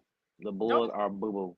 They're bro. gonna be the second, if not the worst team in the Eastern Conference Final. I mean, the Eastern Conference next year. Bro, you downplaying 17-10. Now, if it was the Hornets, you would have been like, hey, look at the Hornets, man. They went 17-10. Look at that. Don't do that. Don't downplay that. You downplaying that, man. But let's get back, man. We got sidetracked, but it is what it is. Another team I got, the Milwaukee Bucks. Yeah, I got them too. The Milwaukee Bucks, man. Hey, you saw what Giannis said on He want stream? yeah. Speed. Well, nah, I ain't see what he said about when he's on stream with Speed, but I did say he said he might stay this year. Speed asked him, "Are you like leaving Milwaukee?" He said, "We'll see." He's basically said, "We'll see." He said, "I love Milwaukee." You know, he just said probably. He said, "Well," he said, "I'll probably stay." Mm-hmm. And he said, "We'll see." He said, "I love Milwaukee." And what I got from that is, no, we gotta wait and see. That's basically what I got from it. We'll wait and see what happens. But if Giannis does stay, I do think like they regress. I think this is the same team as last year, but outside Miles Turner, who is basically Brook Lopez but younger. KPJ and Gary Trent, they can't be my starting guards. Like, I'm sorry, they can't. Like, if they were backups, cool, but they can't be the starting guards, and that's what they're gonna go into. And I don't think that's good enough. Bobby Portis is still good. Kyle Kuzma is whatever at Kyle this point. Kuzma. He's whatever at this point. But just Giannis, like, now let's say if Chris Paul comes there, different story, but I just don't think it's enough. I think they're not a championship team. They're definitely going to regress this year. The Bucks are not a good team. This is a bad roster, and I don't know how Giannis is looking at this team and like, this team could definitely win. He know it can. No, he can't. Have you seen Chris Paul said this gonna be his last year? Yeah, man. Remember you kind of hated on him a little bit.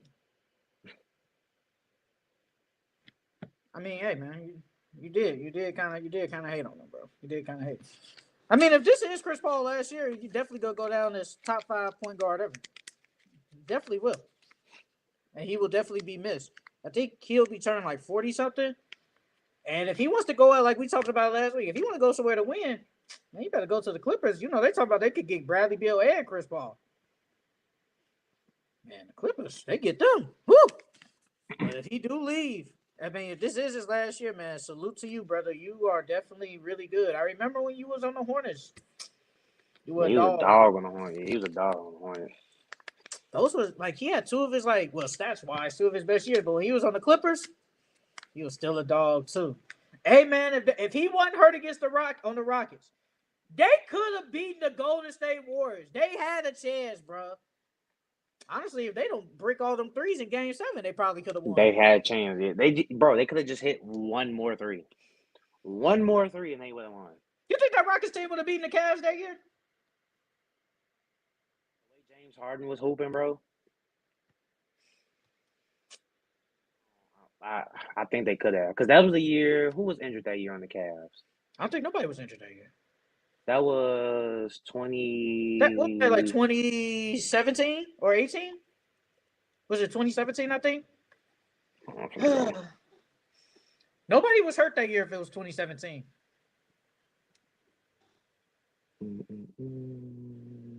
That was the year they lost in the conference finals, right? Yep, so the Warriors in Game Yeah, that 7. was 20. Yeah, that was 2017. Nobody was hurt that year. 2018. Nobody was hurt that year.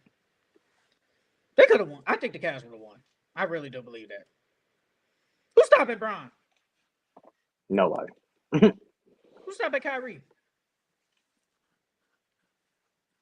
Who was on that roster? I don't even remember who was on that roster. Which team? For the Houston. Rockets? Bro, they had Yeah, Chris that was Paul, Trevor Eric Reese. Gordon, Ryan Anderson. Good player. Yeah. Clint Capella, a young Clint Capella. Who's on their bench? Trevor Reese. Yeah, Trevor Reese was still good. They had Nene. Was PJ Tucker on there that year? Yep. They had a good team, man. They had Luke Bombute. Ooh, I remember him. Gerald Green. 2K legend. Who was gonna stop James though? James, nobody was stopping him. He was getting his regardless. James was gonna get his. James was gonna get his. And who was gonna stop Chris Paul? Chris Paul was gonna get his too. If Chris Paul is healthy, but I'm not okay. Chris Paul was good. Don't get me wrong, but I'm not gonna put him on who gonna stop Chris Paul like he's on the level of LeBron James and James Harden at that time. I'm not gonna do that. I think they could have won. I'm not saying they would have won, but I think they could have. They had a chance for sure. Man, look, bro. I don't know who's stopping Bron. You got to put Trevor Reese on him. Look, man. LeBron was going to average like 30, 33, 8, probably 33, 9, and probably like 9. He was going to dominate. Man, stop it. Stop it. Who else you got? I don't got nobody. Yeah, I ain't got nobody else. Did I send you the topic of teams that's gonna take a step forward? Did I send you that? Okay, then we gotta talk about that. Then we'll get into our list. Okay, what teams do you think will take a step forward this year? Well, this coming up year. First and foremost, I'm gonna start with Atlanta Hawks. Atlanta Hawks, they made a lot of good pickups in this offseason.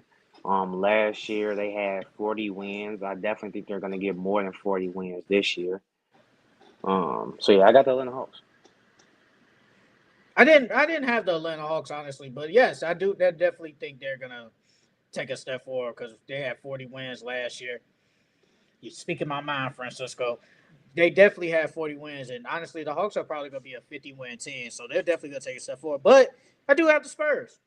The Spurs, they were 34 and 48, and honestly, I expect them to really take a step forward. If Wemby stays healthy this year, with Fox, another leap of Stephon Castle, and with Dylan Harper in the fold, like they just got a good team. And you saw they picked up Kelly Olynyk. Yep. Good pickup. Yeah, that was a great pickup. Traded Baisley. He was like Baisley decent, man. He was decent for them. And they traded Malachi Brown. But getting Kelly Olynyk, thought it was a good pickup. They got a low key. You can run Kelly Olynyk and Wemby together, and you got two stretch bigs out there. And I was just looking at some Wemby highlights earlier. That man different. But the next team I got the Charlotte Hornets. I think the Charlotte Hornets are definitely gonna take a step forward. They only won 19 games last year. They're definitely gonna make the play-in, and they're definitely gonna win more than 19 games, bro. Well, you did put your fate of the world on this, so you know they were 12-29 at home and 7-34 on the road. That's terrible. They gonna be better than 7-34 on the road, bro. They're definitely gonna win more than 7 games, bro. Hey man, you know what's crazy? The Hornets actually only gave up 114 points, and the Bulls gave up 119. It's actually kind of crazy. Oh man, but another team I think take a step forward. Man, give me the Wizards, man. Give me the I got Wizards. them. Yeah, I got the Give me the Wizards. Wizards, man. With the youngsters, with the veteran players they got, yes, they're going to win more than 19 games. I really believe that. We can make a bet on that, man. I believe the Wizards gonna win at least. Well, it depends if my bets hit. I bet like $25 they could get more than. I'd say they could get 25 wins. I think they can get to more than 25 wins too. I like that. I like what they got. They got Cam Whitmore now. Um, so We didn't talk yeah, about they got that, CJ. did we? We didn't talk about that last week, right? Because it happened. Mm-mm. How It you happened like that? How after. you like that? How you like that? Ken Whitmore on there. I like it a lot. I low key, I wouldn't be surprised if Cam Whitmore started. To be honest with you. I was thinking. I think we talked about it. I think it was like alt pod. I don't remember what I talked about. I don't know. But then when I looked at it, Ken Whitmore, there is a chance he could start. Because I predicted like starting lineup, CJ McCollum. Um, do you think Bilal starts at the two? Nah, they. He might need to. He's a good Yeah, defender. He's a good defender. yeah, but where they gonna put Chris Middleton at? 3. The three? Yeah. You can put Like he Cam always at the been. two, because Chris Bolly, I think he like, bro. I think bro like Can, can, six. He can like Ken Whitmore six play the eight. 4? Nah, I don't think he You don't can. think so? How you spell Bolly? What's bro first name? Just put Bilal. What is it? Bila something. Yeah, I see it. He's 6'8", so they probably put him at the 4 and put because Cam is six How six. big is he though? Because on here it say He 195, but I'm pretty sure he bulked up. I'm pretty sure he bulked up. But when I looked at Cam Whitmore, I was like, hey, Cam Whitmore played a 4 because Cam Whitmore is what 6 something. But I saw on ESPN it said 250. That's what ESPN said. He's 6'7", 230. That's why I was like, could he play the 4? Regardless, I think he's gonna start. So with I don't think CJ, Marcus Smart. I don't think Marcus Smart gonna start. nah, I don't think so either. But with CJ, Bilal, Chris Middleton, Cam Whitmore, and Sar, they cooking. Hey, I make a bet the Wizards better than the Hornets this year. Nah, think about it. Nah, think about it. Hear you though. Oh, but you was confident in the Bulls. Oh Yeah, my hell yeah, God, hell we're yeah. The Bulls are hating. bums. We're The Bulls are hating. bums. The We're Bulls are bums. hating. Oh my God, we're Nah, I hating. believe in the Wizards. I believe after all them acquisitions, I believe in the Wizards more than the Bulls for sure. The Wizards gonna have more wins than the Bulls too.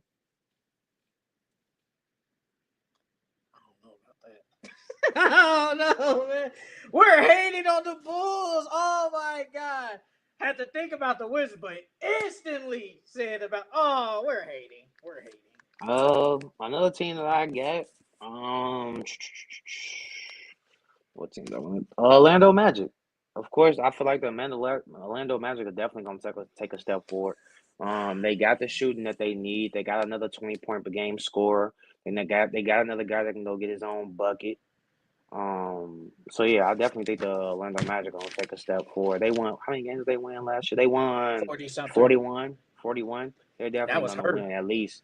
And they right, that was a hurt Magic team. So they're definitely gonna win more than 41 They could games win this year. 50. I think they could win 50. Like they could win 50 some games, bro. Another team I got, the Raptors.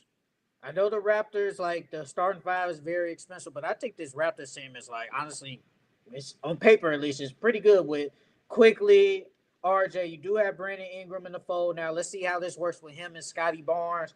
But you still got Scotty. Jacoperto has always been good. I think the bench just has to be a little bit better. They do got Murray Boyles, Abachi. They still got Grady Dick. Um, what's his name? I can't think of the guy's name. He was the point guard. He played for Houston. The University of Houston. Start with an S. Jamal Shard, something like that. I know I'm picturing his face, but for some reason I can't think of his name. But you know what I'm talking about. But yes, I think this team is actually not that bad, and honestly, they could possibly make a play-in spot this year. I think they're going to be really good. And then they did fire Masai Ujiri. That was very shocking. Another team that I got the Denver Nuggets. I mean, I know they won 50 games. They had 50 games. They won 50 games last year. I think they're gonna win more than 50 games. Get like we talked about last part. They got Bruce Brown, Cam Johnson. They signed Tim Hardaway. Even though there's reports of Jonas wanting to play overseas, I think they're still gonna keep him. But I like the acquisitions that they got this offseason. So yeah, I think they're definitely gonna win more than 50 games. They told that man to honor your contract, brother. Mm-hmm. I think he just wants to. He wants to play more, bro. Yeah, that's really it. That's really it, bro. He just wants to play more. He's not trying to come off the bench and play 15 to 20 minutes per game. He want to go out there and hoop and play some meaningful games. Yeah, like I think if say he was guaranteed to get like let's just say like 6-man type role, let's just say 30 minutes. I think he'd be cool. But when you got there with Jokic, you're gonna play like 15 minutes, like at the most. That's what's gonna happen.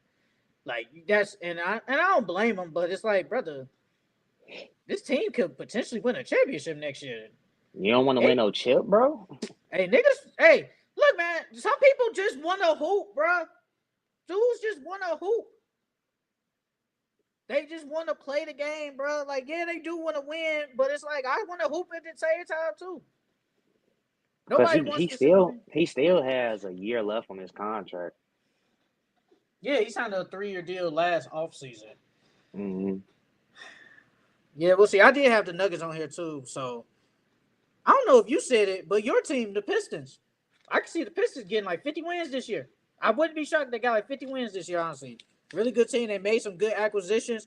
The Pistons, be afraid of them. That's your team. Honestly, though, that's your favorite team in the NBA, man. That's your team. Here you go. Here you go. I wouldn't say my favorite. They up there, though. Who's your favorite team? Probably if you had to choose. Probably the Mavs. That's because Kyrie. Yeah. Okay. Another team I got, Houston Rockets. Literally all they missed last year was Kevin Durant.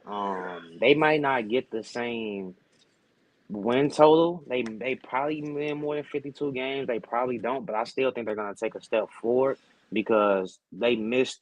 If you replace KD with Jalen Green, they make it out of that round. So yeah, I got the Houston Rockets.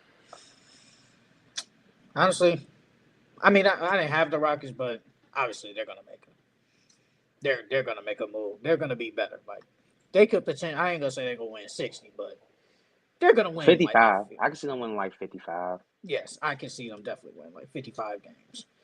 But I really don't have no other teams. Yeah, let's get into this. Let's get into these lists, and then there was some other stuff I do want to talk about after that. Then we can go. Let's start with the top 10, 25 players, 25 and younger. Let's start at number 10. Who do you have at number 10? At 10, I got Sengun. He averaged 19, 10, and 5. He was a big reason why the Houston Rockets won 52 games last year. He was the focal point of their offense. So yeah, I got Sengun at 10. I got Sengun at 10 too, bro. Sengun was amazing, like for the Rockets, and now he actually might be better now that with Kevin Durant now in the fold. He should be better this year, but he's been amazing for the Rockets. It's definitely like a top 10 player under 25. Sengun is him, man. He the chart man of the Jokic, man. He chart man, but he's gonna be better. I'll say He I gonna think be his better. assists will go up. To be honest with his points How much you think? may stay the same and go down, but I think his assists probably like to 7. Because with KD, I'm gonna be easy shot. He end up with one. With KD, KD's gonna get easy shots because they got Sengun, Fred, they got actual a good team. And then if you go double Sengun in the post, got KD wide open. I think his assist is definitely gonna go up. At 9, I got J Dub. We Oh, obviously seen oh my. what J Dub has done in the playoffs, what he did in the finals. He upped his scoring from last year. He averaged 21, 5 and 5. He's the second option on the Oklahoma City Thunder's champions. So yeah, I got J Dub at 9. Oh wow. I didn't expect him 9. But at 9 for me, I got Franz Wagner. Franz averaged 24, 5 and 5. Shot 46% from the field. The only thing he gotta get better at is his shooting. I think he was bad, terrible 3-point shooter last year. He only shot 29%. But besides that, he's always been like one of the leading scorers, obviously on the Magic. When Paolo is out, he's clearly been the best player. Could get downhill when he wants to. Just need to be a better shooter. But for a guy to average 24 points, though, that's a really good player. But at least for me, he's at number 9. At 8, I got Evan Mobley, defensive player of the year. He upped his scoring this year, averaged 18, 9 and 3. I think he's only going to get better from here, especially because Donovan Mitchell and them wants him to be more aggressive. So yeah, I got Evan Mobley at 8. At number 8, I got Evan Mobley too. 18, 9 and 3. Like you just said, won defensive player of the year. Uh, there's been conversations. Like you said, you watched the panel yesterday. They were saying Evan Mobley was the best player on the Cavs last year. Hmm. And you could make the argument he probably was the best player on the Cavs last year, but he definitely deserves it. He's 24, so he's only gonna get better. We expect another offensive lead from him. So yes, I have Evan Mobley at number 8. 7, I got Scotty Barnes. Scotty Barnes, he had 19, 7 and 5. I like Scotty Barnes' overall game. He's a great defender. Um, his 3-point shot has gotten better. He's a great playmaker. I think he's a really great overall, player. Oh, Scotty. So I'm asking. So you think Scotty better than J Dub? Okay, Yeah, okay, I think Scotty's a better all around player than J Dub. okay. Well, number 7, I do got J Dub. I got J Dub at number 7. He averaged 21, 5 and 5. Had to do a lot for this Thunder team last year. Had to be the second leading scorer on the team, and had to be the arguably the best defender on the team. Uh, Shot 48% from the field, 36% from three. He was really good for the Thunder, and obviously we saw it throughout the playoffs, and that's why they won the championship. He played a huge role, especially when he dropped the 40 points. What was that in Game 5? Like, he is a big reason why they did that, but he's been amazing, and he's only up from there. Jada, I think he's going to turn like 25 this year. That's crazy, but Hmm. he's number 7 for me. For number 6, I got Zion Williams. I feel Mm. like Zion should be higher on this list, but he isn't because of injuries. He barely plays. But we all know when Zion plays, he averaged 24, 7 and 5 last year. Willie Green decided to put the ball in his hands and make him the point guard basically of the team, and that low key unlocked Zion. When Zion's healthy, he's easily a 27 to 30 point per game scorer, bro, and that's without shooting threes. So yeah, I got Zion at number 6. You saw on Gil's Arena, they said Zion should play the 3. Yeah, I did. I don't like that. I'm not mad at that because he a mismatch nightmare. Well, regardless, he's a mismatch nightmare. But if you put him at the 3, he's really gonna kill. But can he stay in front of those type of like them forwards? Can he stay in front of them? That's my thing. Like if he has to guard like hypothetically a Braun, can he stay in front of a Braun? Can he really stay in front of say a Kevin Durant? Like can he stay in front of them? I don't think he can. That's just my opinion. I don't think he can. Uh, no, I don't think Zion can stay in front of them either. That's His lateral quickness isn't that good. That's why I'm like, I think he's like the thing is he's undersized at the 4. See, he's undersized at the 4, but he basically too big to play the three, and he can't move like them other forwards to an extent.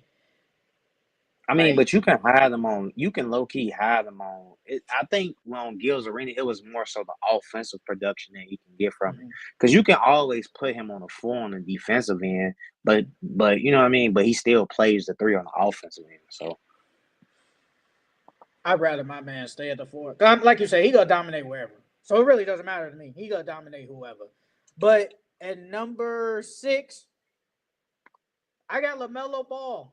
Look, mm, man, I know LaMelo get hurt all the time, but the man, he put up 25, 5, and 7. Honestly, it was between him or J Dub at this spot. But I was like, you know what? I think LaMelo is a better player than J Dub right now. I do believe that 25, 5, and 7, 40% from the field, 33% from the three. LaMelo is a dog. It's just he gets hurt all the time, and we just haven't really seen like a legit full season of him. And if he plays a full season, he's basically like an all star, honestly. But we just haven't seen it. But LaMelo is a dog, and he's really good. So I got him at number 6. And his defense is bad, but besides that, offense is really his good. off, yeah, I would say his offense is so good.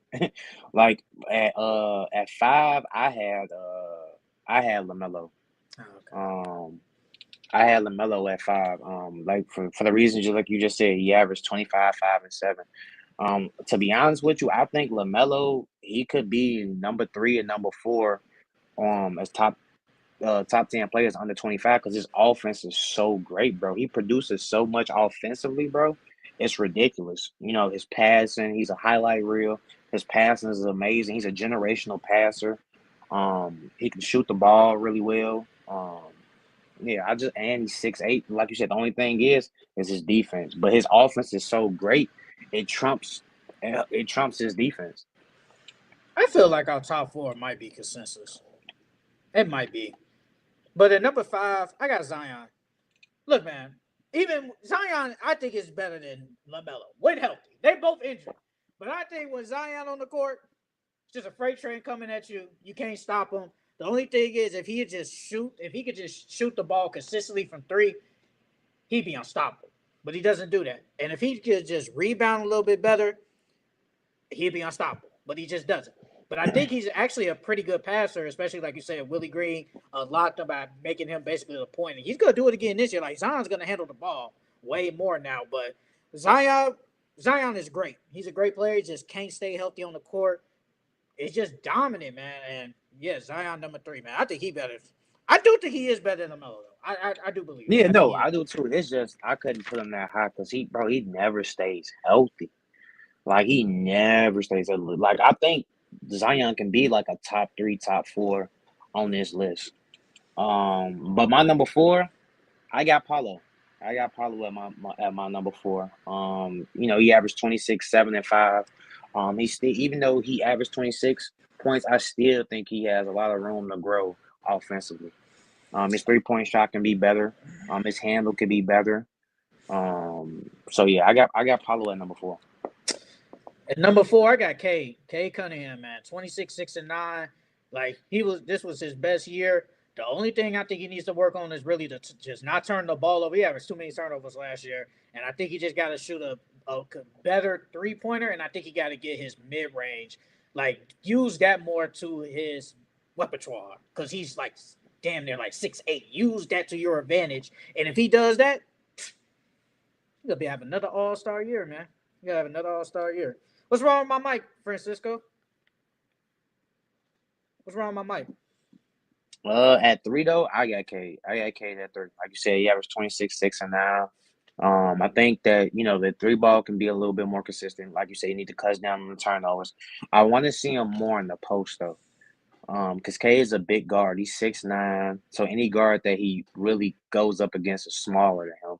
I want to see him in the post more. I think he can abuse those smaller guards more, get to the line more. If he goes down there in the post, get easier shots. And I can easily see K, uh, becoming a 30-point per game scorer if he posts up more and gets to the free throw line a little bit more. And just improves on that 3 ball. Is my mic tweaking? Not to me. No. But at number 3, I'm gonna tell you this now, brother. On my players that I'm die Ryan or die with. Paolo Banchero is on this list. Paolo Banchero at number 3, man. 26, 85, 45%. This Paolo hate is crazy. Comparing him to Josh Smith is just mind blowing in my opinion. But Paolo, man, he got the mid range shot. I think he just got to be a better 3-point shooter.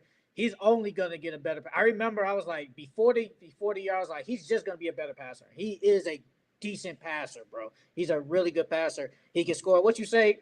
He play like Melo. Go train with Melo. And if he get a consistent mid-range jump shot, he unstoppable, man. And he uses his size. I think that one thing he has to do, use his size as a bench. I think if he could do that more, the world is in his hands, man. I think he just don't use that. It's like, bro, you're like 6'8", 6'9". Use that to your advantage. And I think he needs to do that more. But Paolo is a dog, bro. And he needs to get the respect. The disrespect of Paolo is crazy, in my opinion. It's crazy. But he's at number 3 for me. Yeah, low-key, I do think Paolo is better than K, but K had the better year, in my opinion. Cool. So I'm like, I had to put K at 3. At 2, I got Anthony Edwards. Anthony Edwards, that's young Mike. He averaged 27, 5, and 4. He upped his 3-point percentage this year, taking about 10 a game. He shot the ball pretty well from 3 too. And then they put the ball in his hands more this year, made him a playmaker more this year. So I think Ant can only get better from here, bro. Which is crazy. 23. He's only 23 too, which is crazy. And he's been in the league. I think he's going into year 6. I think he's only 23. Like it's getting crazier. Like he's I'm not gonna follow here. Oh no, I was just gonna say like he's a really good defender, can score with the best of them. He gets downhill all the time. Like you said, his 3-pointer, taking 10 threes. I remember in the season, like at the beginning of the year, we was like, is he going to keep this up? And we was like, no, we not keep it up, but we was like, is he going to keep taking like 10 threes a game? He was like, no. He did it all year, and he shot really good. 39% from the three, damn, taking 10. That's amazing. And he's the best shooting guard in the league, bro, for a reason. Like, Anthony Edwards is clearly number 2. We know who number 1 is. But only thing I'll say Ant needs to work on is his post up. I can see Ant going to the post more, and getting easier shots out the post. How many free throws did he average this year? He averaged 6 free throws a game this year. I can easily see him averaging like 8 more free throws. So just him getting to the line more and going down in the post more. I think that, and then working on his mid-range game. He has a nice mid-range game, but it can be more efficient. So yeah, I can see Ant and number 2, and then my number 1, everybody should know is Wemby, bro. Wemby, bro. And the man averaged 24, 11 with 3.7 assists, one steal, and damn near 4 blocks, bro. Like, and Wemby can only get better too. Wemby 3-point shot can get better. We haven't really seen Wemby post up. You know what I mean? So it's like Wemby still has parts of his games that he can elevate as well. Francisco, your guy, man. He clearly number 1, bro. He gonna be number 1 until he turns 26. Until he turns 26, he gonna be number 1 on this list every time. 24, 11, and 3. Basically averaged almost 4 blocks a game, which is crazy.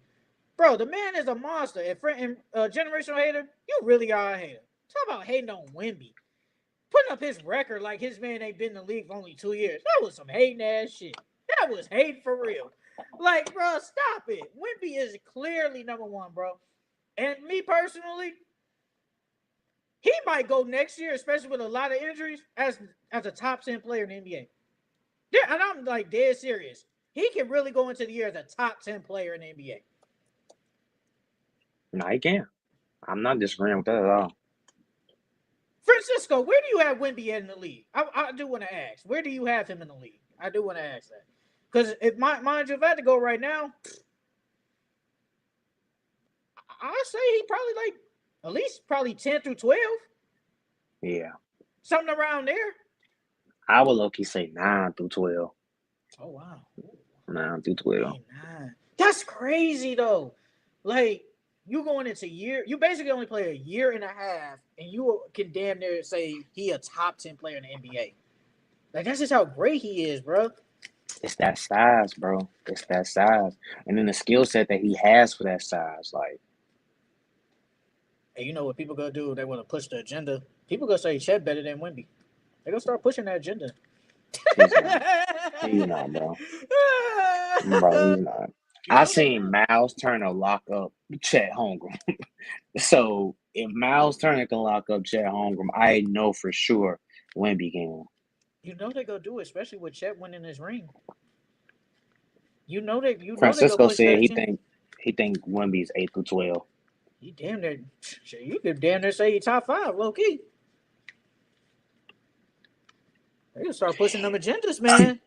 And in my honorable mentions, I had Chet, Darius Garland. I put Tyrese in there, but that was a star, but he's hurt, I guess. But he could have been in there, but he's gonna be out, so I really didn't put him in there. Amin Thompson, Yeah, man was in my honorable mention. and I had Scotty. Hey, could a man be? Could he potentially? Could a man? I'm asking. Like when we come back a year from now, can a man potentially be a top 5 player under 25? Yeah, he got to get a jump shot though. He has to get a jump shot. So you think he can leap? Because our 5 was kind of the same. So you think he can get over like Zion, Zion gonna be Cade? 26 next year. Oh yeah, Zion now. Oh yeah, Zion gonna be out there. Well, there is a chance. There is a chance he could make it. All right, man. Let's get into these top 10 players in the NBA from last year. I ain't gonna lie, this might get nasty, but who cares, bro? We gonna get through this. I start. Look, man. It got hard, bro. It got hard for me, man. I ain't gonna lie to you. But at number 10, I had Victor Wembanyama, bro. Look, bro. I know he only played 40-something games, but that man was on a run before he got hurt. He was going to win Defensive Player of the Year, make all NBA first team, all defensive team. You can't tell me that ain't a top 10 player in the NBA, bro. No, that is. That's a top 24, 10 player. 11, 4, like I said, 47 from the field, 35%. And he be chucking up threes all the time, too. And he's tall, but that's neither here or there. That man was a top 10 player in my eyes. Victor Wembanyama was at number 10. The man is a dog, bro. I had to put him in there. I don't know who else there, but I had to put Wemby in My number 10, I got Cade Cunningham. there. 26, 6 and 9, seventh in scoring. Fourth. I think he was like fourth in assist. So he was top 10 in both scoring and assists this year. He led his team to a 6 seed and to a playoff berth, and he damn near got him out the first round. So yeah, I got Cade Cunningham. Cade isn't the dang. That's actually not bad. Like 20, because like generational hater, 26, 6 and 9. That's you can argue that's a top 10 player in the NBA. Like you can argue that last year. Like, that is not a bad pick at all. That is not a bad pick. And number 9, I got Luka Doncic, bro. He averaged 28, 87. Look, he didn't have the Luka year, but 28, 87, I don't know what you tell me. That's still great numbers. Helped the Lakers at one point was one of the best defensive teams in the league, and he was on that team. He helped them get to the 3rd seed in the West.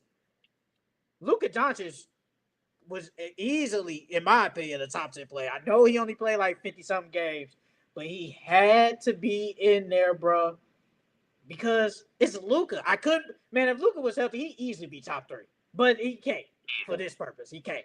So Luka, you said what? Go ahead. Nah, go ahead. I My was just fault. saying Luka definitely he played like a top 10 player last year. Luka was a dog. Like that's why he on my team now, man. Purple and gold, baby. I gotta get my Luka jersey, bro. It's crazy because that's my boy. I don't even have him in my top 10, bro, and it's clearly because he didn't play that many games. That's literally it. Um, but I got at number 9, I got Anthony Edwards. Anthony Edwards, like we said earlier, 27, 5 and 4. He was 4th in scoring. He led his team to multiple comebacks this year. And then on top of that, he was 5th and fourth quarter point scorer. And then he took another step offensively and playmaking wise.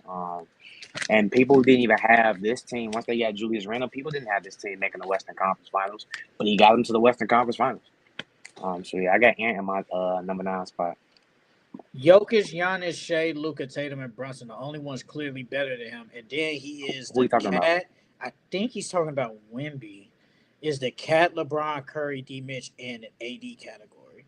If you're talking about Wemby, I think he's better than Jalen Brunson. I ain't gonna count. Yeah. He I better. know I think. it's gonna be crazy. I know I'm kind of contradicting myself on this list, but I do believe like Wemby is better than Brunson. I do believe that. I'm not gonna count. Like I know, and right now I'm about to contradict myself, but this is just from this past year. This is just from this year. At number 8, I got Jalen Brunson. 26, 3, and 7. Surprisingly, when I look, Jalen Brunson actually shot from three pretty decent. He shot 38%, 48% from the field. Obviously led this team to the conference finals. He played like 65 games this year, but he was still really good for the Knicks. Obviously, he's the driving force of the New York Knicks. You got to give him his credit. And now with Mike Brown as the head coach, he's probably going to be even better. But last year, just leading this team all the way through, because there was times when I was like, oh, Cat or Brunson. Brunson was clearly the best player on this team, and he showed it throughout. So Jalen Brunson is at number 8 for me. Like he was definitely a top 10 player in the NBA last At number 8, I got Kevin Durant. Even though Kevin Durant year. and the Phoenix Suns didn't make the playoffs this year, Kevin Durant was dominant. He was sixth in scoring, and he was literally the only bright spot for the Suns offensively and defensively. Like Kevin Durant dominated this year, scoring wise. He was going crazy. I think Kevin Durant definitely played like a top 10 player. It was just that his team couldn't back him up. At number 7, this is where I have Anthony Edwards. Anthony Edwards, 27, 6, and 4. Look, like you said, he led his team to the Western Conference Finals. You can argue. You can argue he was a top 5 player. You could argue it. You could. I'm not saying he was, but you could argue it. But I thought Anthony Edwards played really good last year, especially by shooting the three more. Like you said earlier, had to be more of a facilitator. He was really good at that. He averaged 4 assists, and he's only going to get better at that. But last year, I thought Ant just played really good, having to be one of the best defenders on the team, and definitely had to be the offensive engine on this team, and to have to shoot the ball multiple times because they didn't have a lot of 3-point shooters in the lineup. He did that. He played that role really good, really great, honestly. So Anthony Edwards is at number 7 for me. At number 7, I got LeBron James. Oh, Um, wow. this was LeBron James' third highest assist total this in his career. Um, he ran the Lakers offense the entire season. He averaged 20, 24, almost 8 rebounds and 8 assists. He was 13th in scoring, 6th in assists. And he was second in fourth quarters. He was second in fourth quarter point scored this season. So LeBron James was clutch this season. Only person that had more fourth quarter points than him was Trae Young. Um, but yeah, I got LeBron James. He helped that Lakers team get to that third seed, and he played for a 40-year-old, still averaged 24, 8, and 8. That's pretty amazing. No, I agree. At number 6, this is where I have Kevin Durant. Kevin Durant averaged 26.6, 6 boards, 4 assists. And he actually shot 43% from three. Really good. Oh, 52% from the field. In my eyes, you can argue that's a top 5 player. But honestly, I think what might hold you back is their team wasn't that good. And then people go say, oh, he put up empty calorie stats, yada, yada, whatever. But Kevin Durant was amazing last year. And was he not the Phoenix Suns' best defender last year? Because yes, he you was. argue was, yes. So Yes, having he to be was. the best offensive player and the best defender, especially at what, 36 years old, that's amazing for a guy of his standards, of his stature. So Kevin Durant, in my eyes, was top 6. Could arguably be a top 5 player in his NBA. But I got Kevin Durant at number 6. At number 6, I got Anthony Davis. Before he got traded, they ran the offense through AD. AD was dominant, bro. He had multiple 20-20 games. He had multiple 30-20 games. He had multiple 40-point games.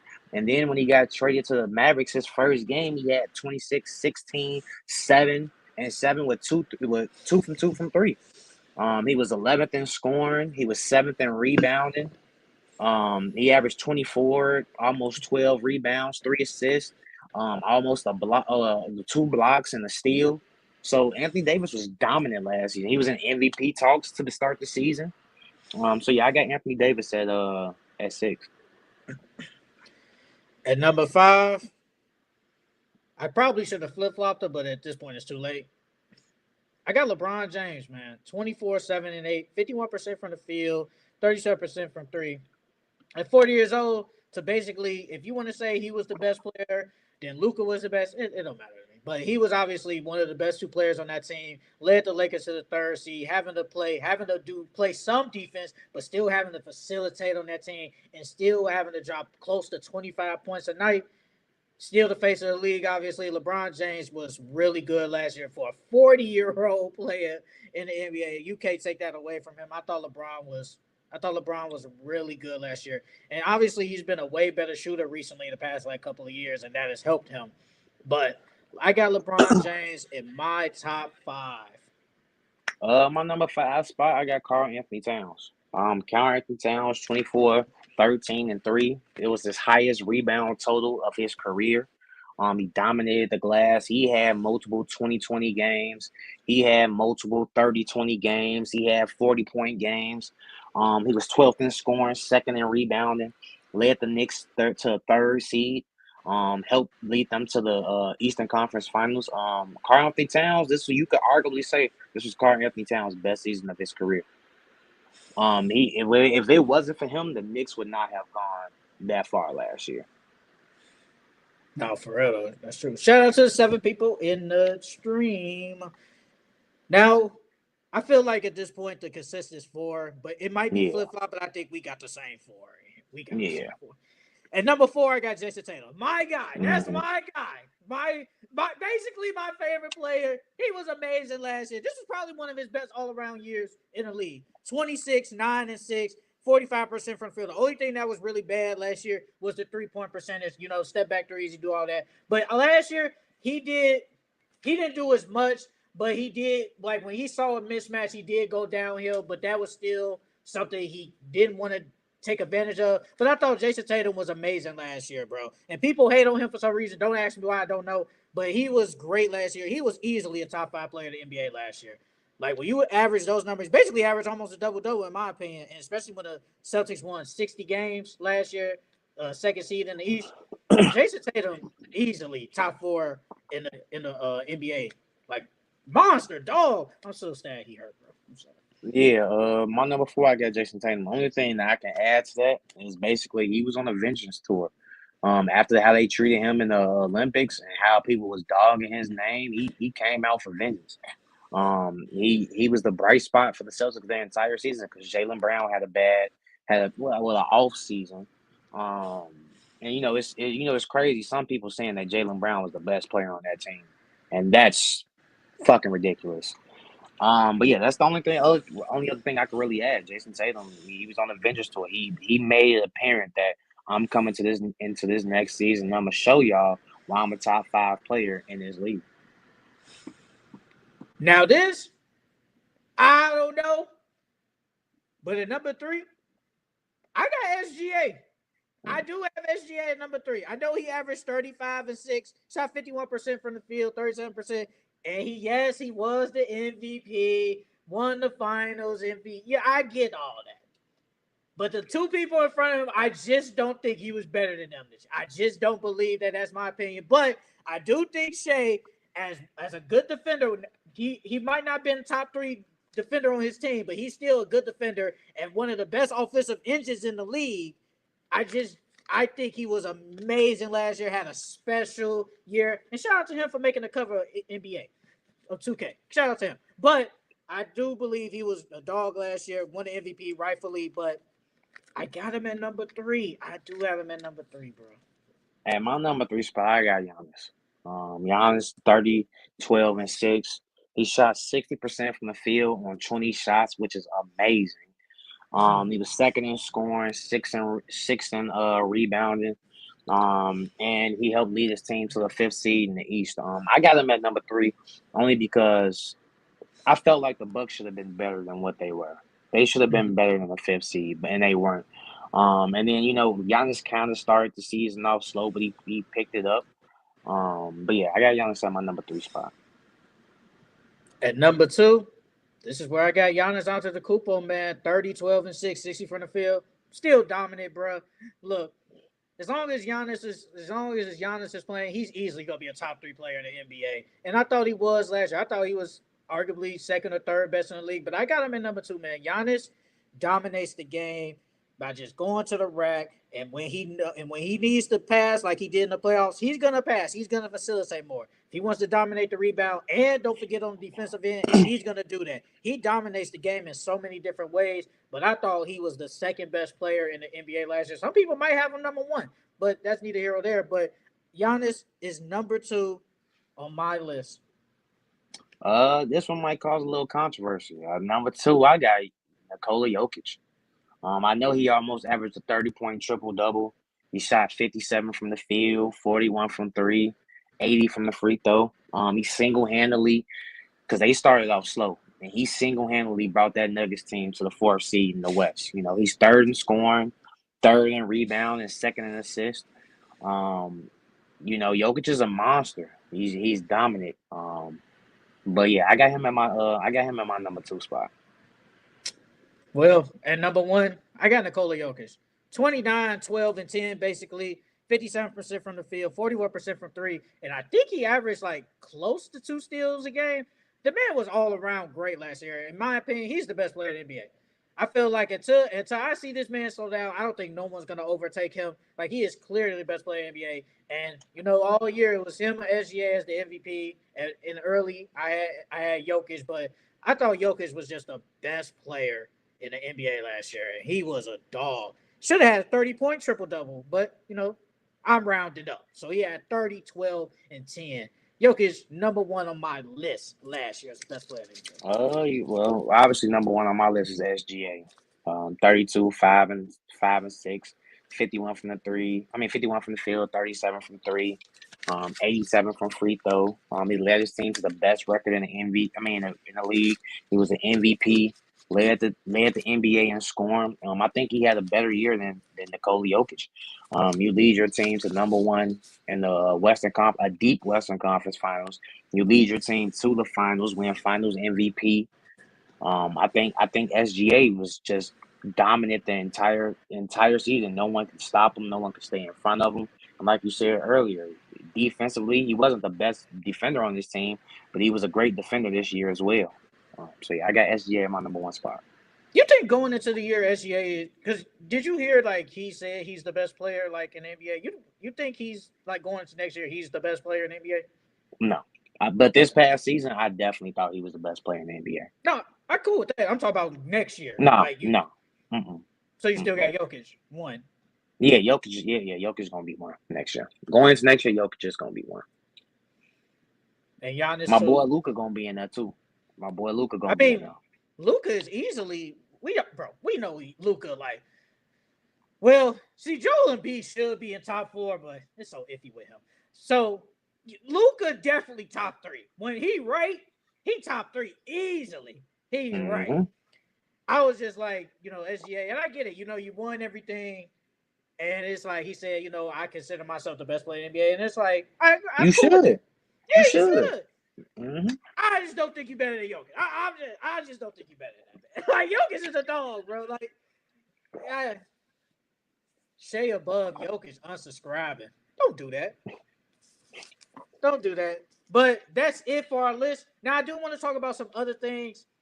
I want to ask you, are you one of these people that's tripping over the NBA cover? Because in the group chat yesterday, they was kind of crying about the cover, yada, yada, yada. And then on the internet, people talk about, man, what happened to the game I love? And, all the old covers were good. Do you have a problem with the NBA cover right now just being basic? It's just with Shea, I guess. You have a problem with it? I see where people come. I don't really care, to be honest with you, but I see where people are coming from. Like in the group chat, I think Reggie said it the best. If you can't even put time and effort into your cover, what makes me think that you're going to put time and effort into your game? If you can't even do a simple thing like come up with a creative cover, how can I trust you to provide a product that I will want to play? And I feel like 2K has been getting lazy because it's literally the best basketball game out. There's literally no other was the basketball only. game that's. I mean, you got Live, but Live That was a isn't better long than time 2K. ago. But that was a long time ago. Like, And so it's like 2K is low key the best basketball game out, bro. No one can compete with them.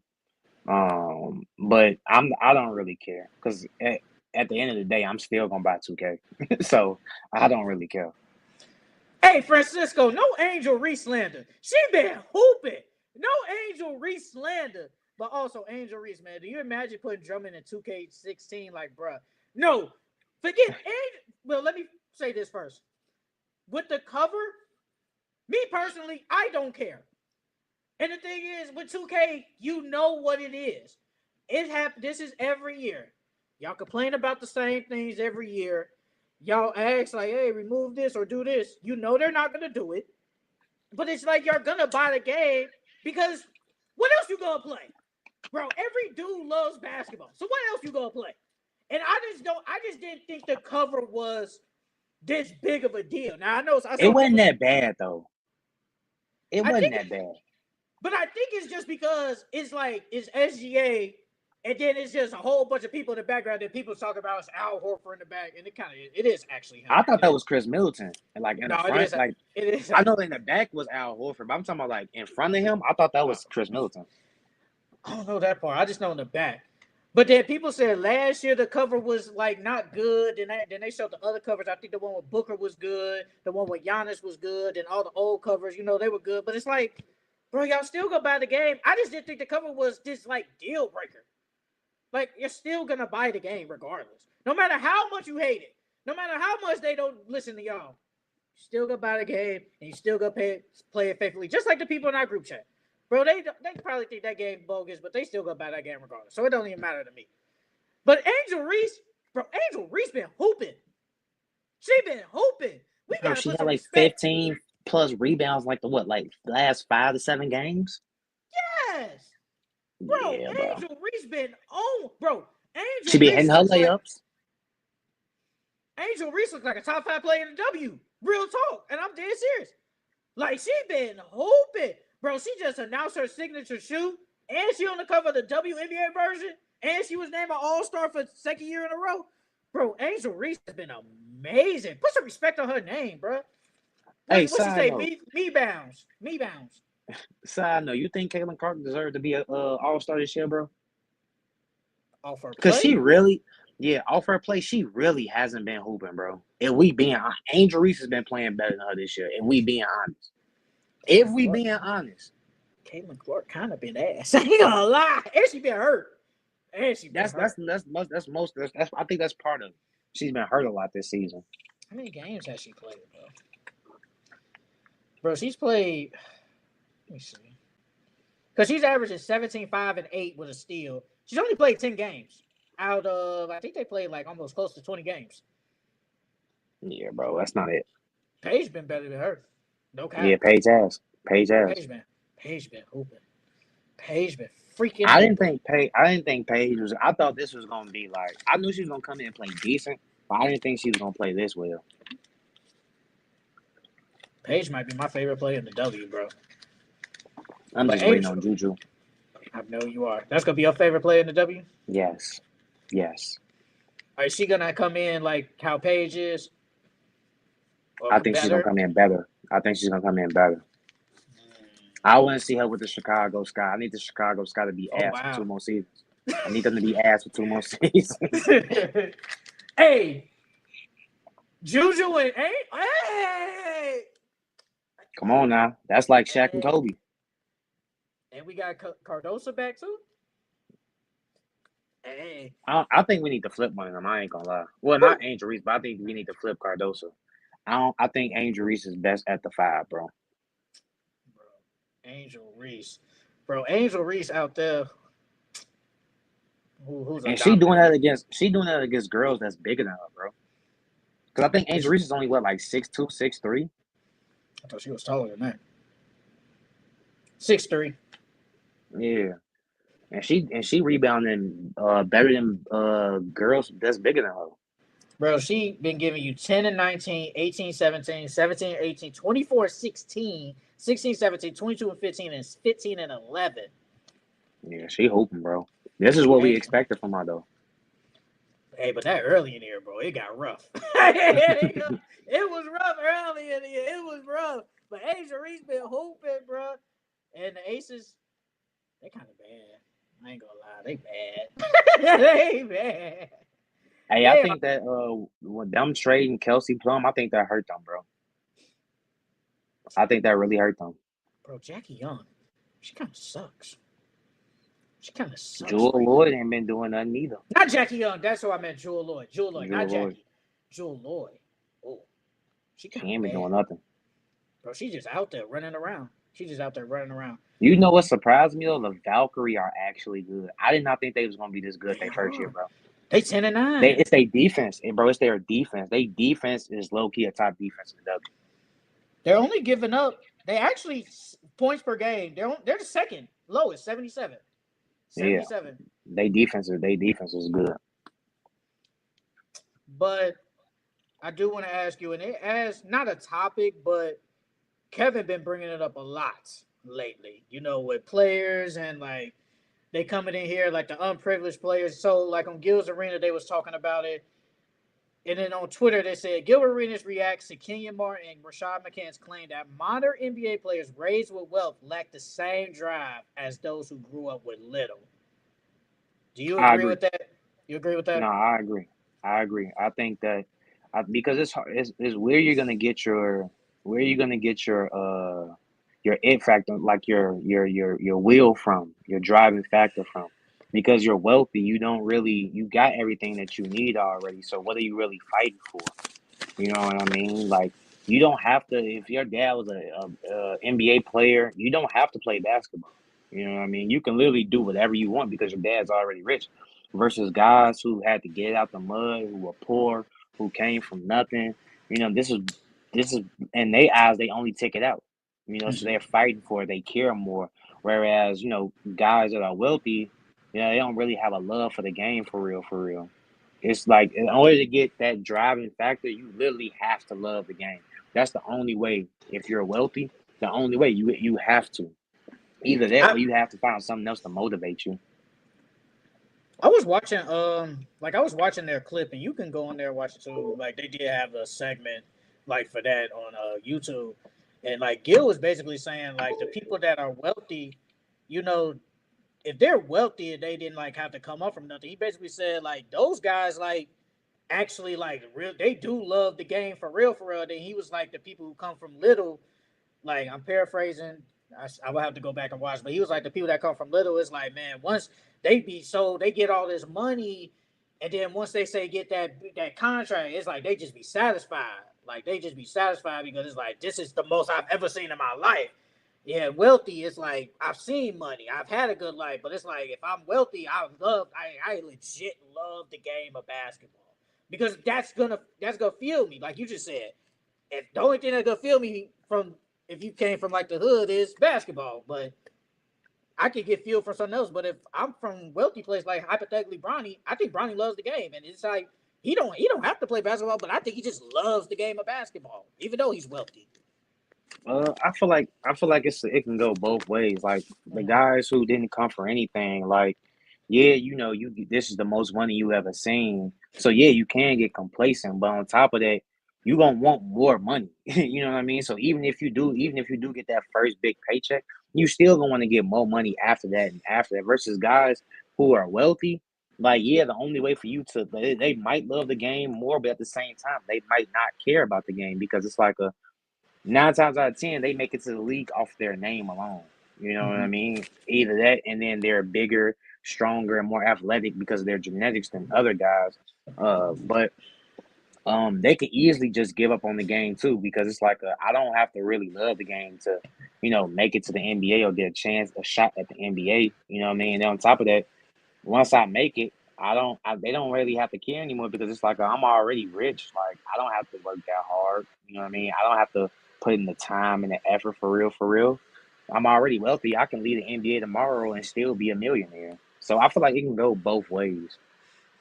What Kevin be saying, we need more less two parent households because nobody don't be crying when they get drafted no more. Which actually not that part, but like the drafted, you probably don't see a lot of people like overly crying. I see more people in the NFL draft crying more than the Probably, people yeah. in the NBA, which is I don't know. It's just I don't know. It's different. Like Ace Bailey, I, for example. I don't know how his life was. I really don't know. But he didn't look the happiest when he got drafted to Utah.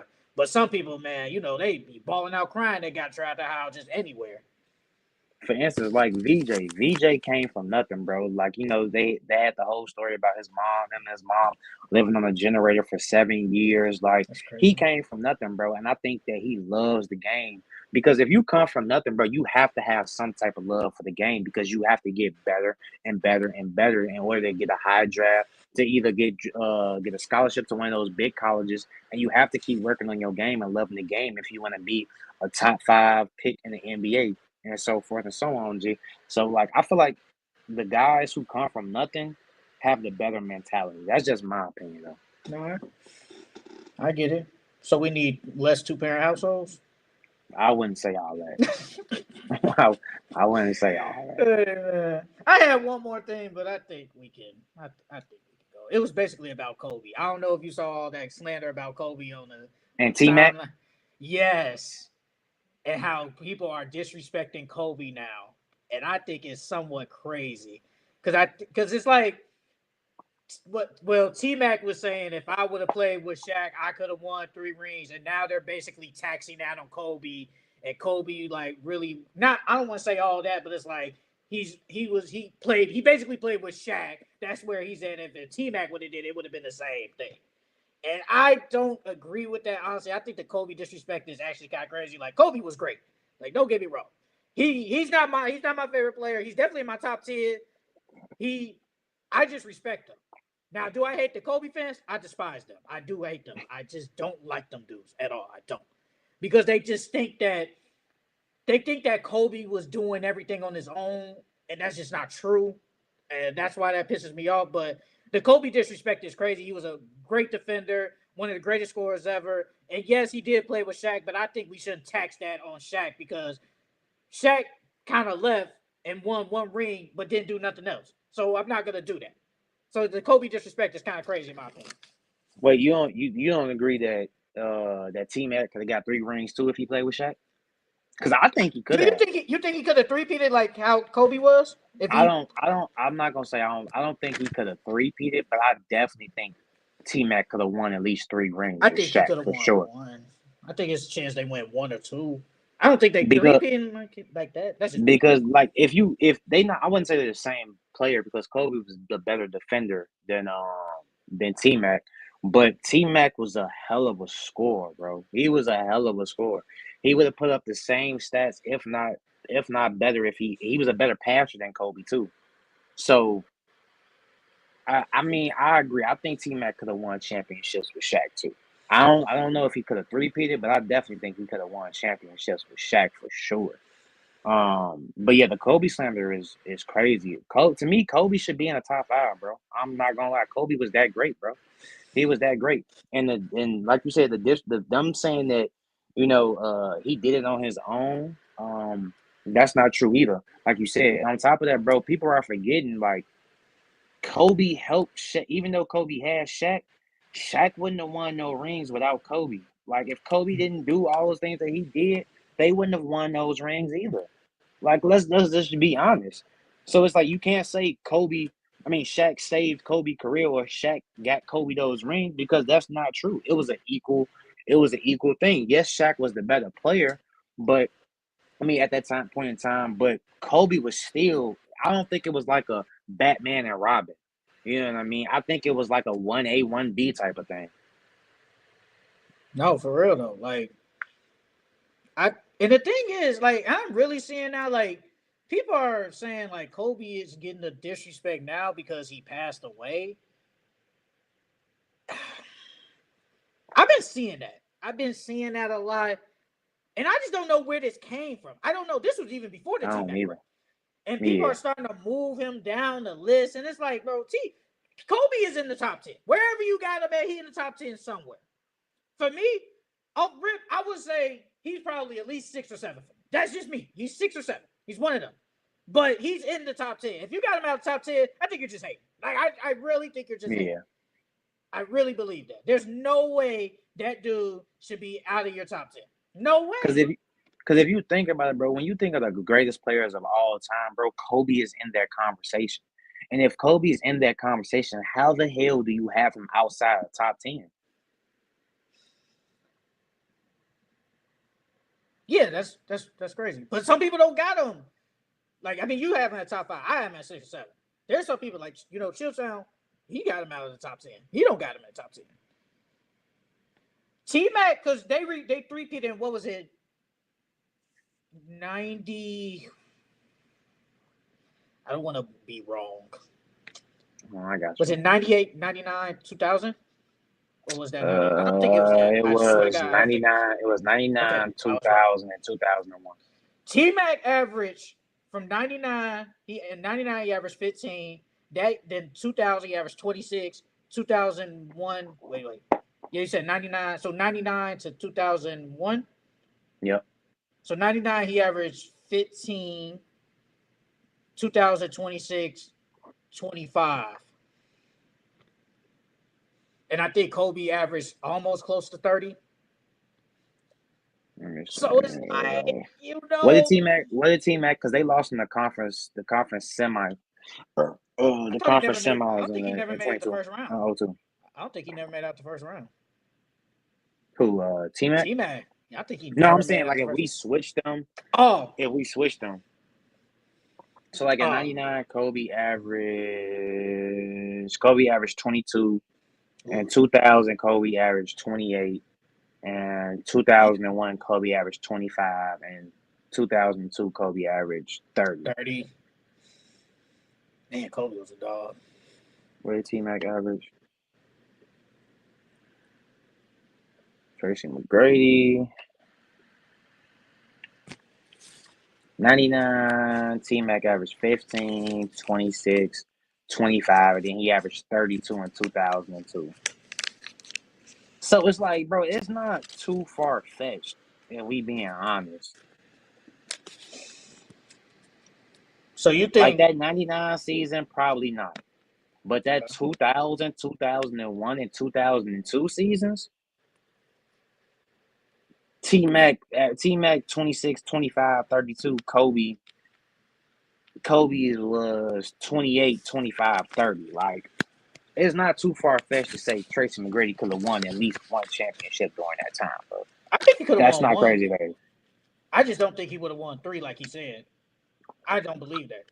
I don't know about the 3-peat. But he definitely could have got him one. But he changed it, though. Because at first he did say a 3-peat, and then people was getting on his case about it. So he was like, so y'all telling me I couldn't have won one? Bro, that's not what you said. You said you could have won 3 in a row. I don't believe that. I don't believe that. But yeah, the Kobe disrespect gotta stop, bro. Get that man his respect. And I know now he can't defend himself, but the man was a dog, bro. You know what Shaq said? Shaq said something that really hit home for me. He said, if Michael Jordan is the greatest player and some people are the greatest player to ever play, right? And Kobe is a carbon copy of him. How can you not have Kobe in your top 5? He literally did everything like Mike. He's the closest player to Mike. So how couldn't you have him in your top 5? Well, for me at least. So my 5. And he got 5 rings. This is actually in order. Bron, Jordan, Magic, Kareem, and then at number 5, I mean, you can say whatever, doesn't matter to me. You can make the argument Tim Duncan's career probably was better. Tim Duncan's career was probably better. And I think we talked about it maybe like a couple of weeks ago when I said Tim Duncan, he could have been 6-0 in the finals if he would have beaten the Heat that first time. And Tim Duncan put up great numbers. It's just, his style wasn't sexy to some, but that's whatever. But he still put up great numbers. I think he never won a Defensive Player of the Year, which is crazy, but it is what it is. But he was still great. 5 rings. I think he won an MVP. Uh, you can argue his career was probably better than Kobe's, and he could be 5. And then you have Kobe in there at like 6 or something like that. Then the rest of it is what it is. You I'll know? say mine's. I got Mike, Bron, Magic, Shaq, and Kobe. Yeah, and Shaq is somewhere in there too. Shaq somewhere That in there was too. only 4, wasn't it? Mike, Now you Bron, said Mike, Magic, Bron, Shaq. Magic, Shaq, and Then Kobe. you said Yeah. Kobe. Yeah, exactly. And Kobe and Tim Duncan, I feel like those two, they could either go 5 or 6 in my opinion. Because I'm not mad at Tim. I wouldn't be mad if somebody put Tim Duncan in their top 5. So Kareem is what, like 7, 8, 9-ish, somewhere around there. Yeah, yeah. That's fine. That's cool. But yeah, let's get out of here. So that's it for the Full Court Entertainment Podcast. Follow us on all social media outlets at Full Court Entertainment Podcast. Follow us on Instagram, TikTok, Twitter, and Facebook. Make sure you guys like, comment, and subscribe to all our videos and shorts on everything. And if you want the audio platforms, we are on Apple Music and Spotify. Thank you to everybody that popped up to the stream. Make sure you guys like, comment, subscribe to our videos and stuff like that. We will see you guys next time. See you guys later.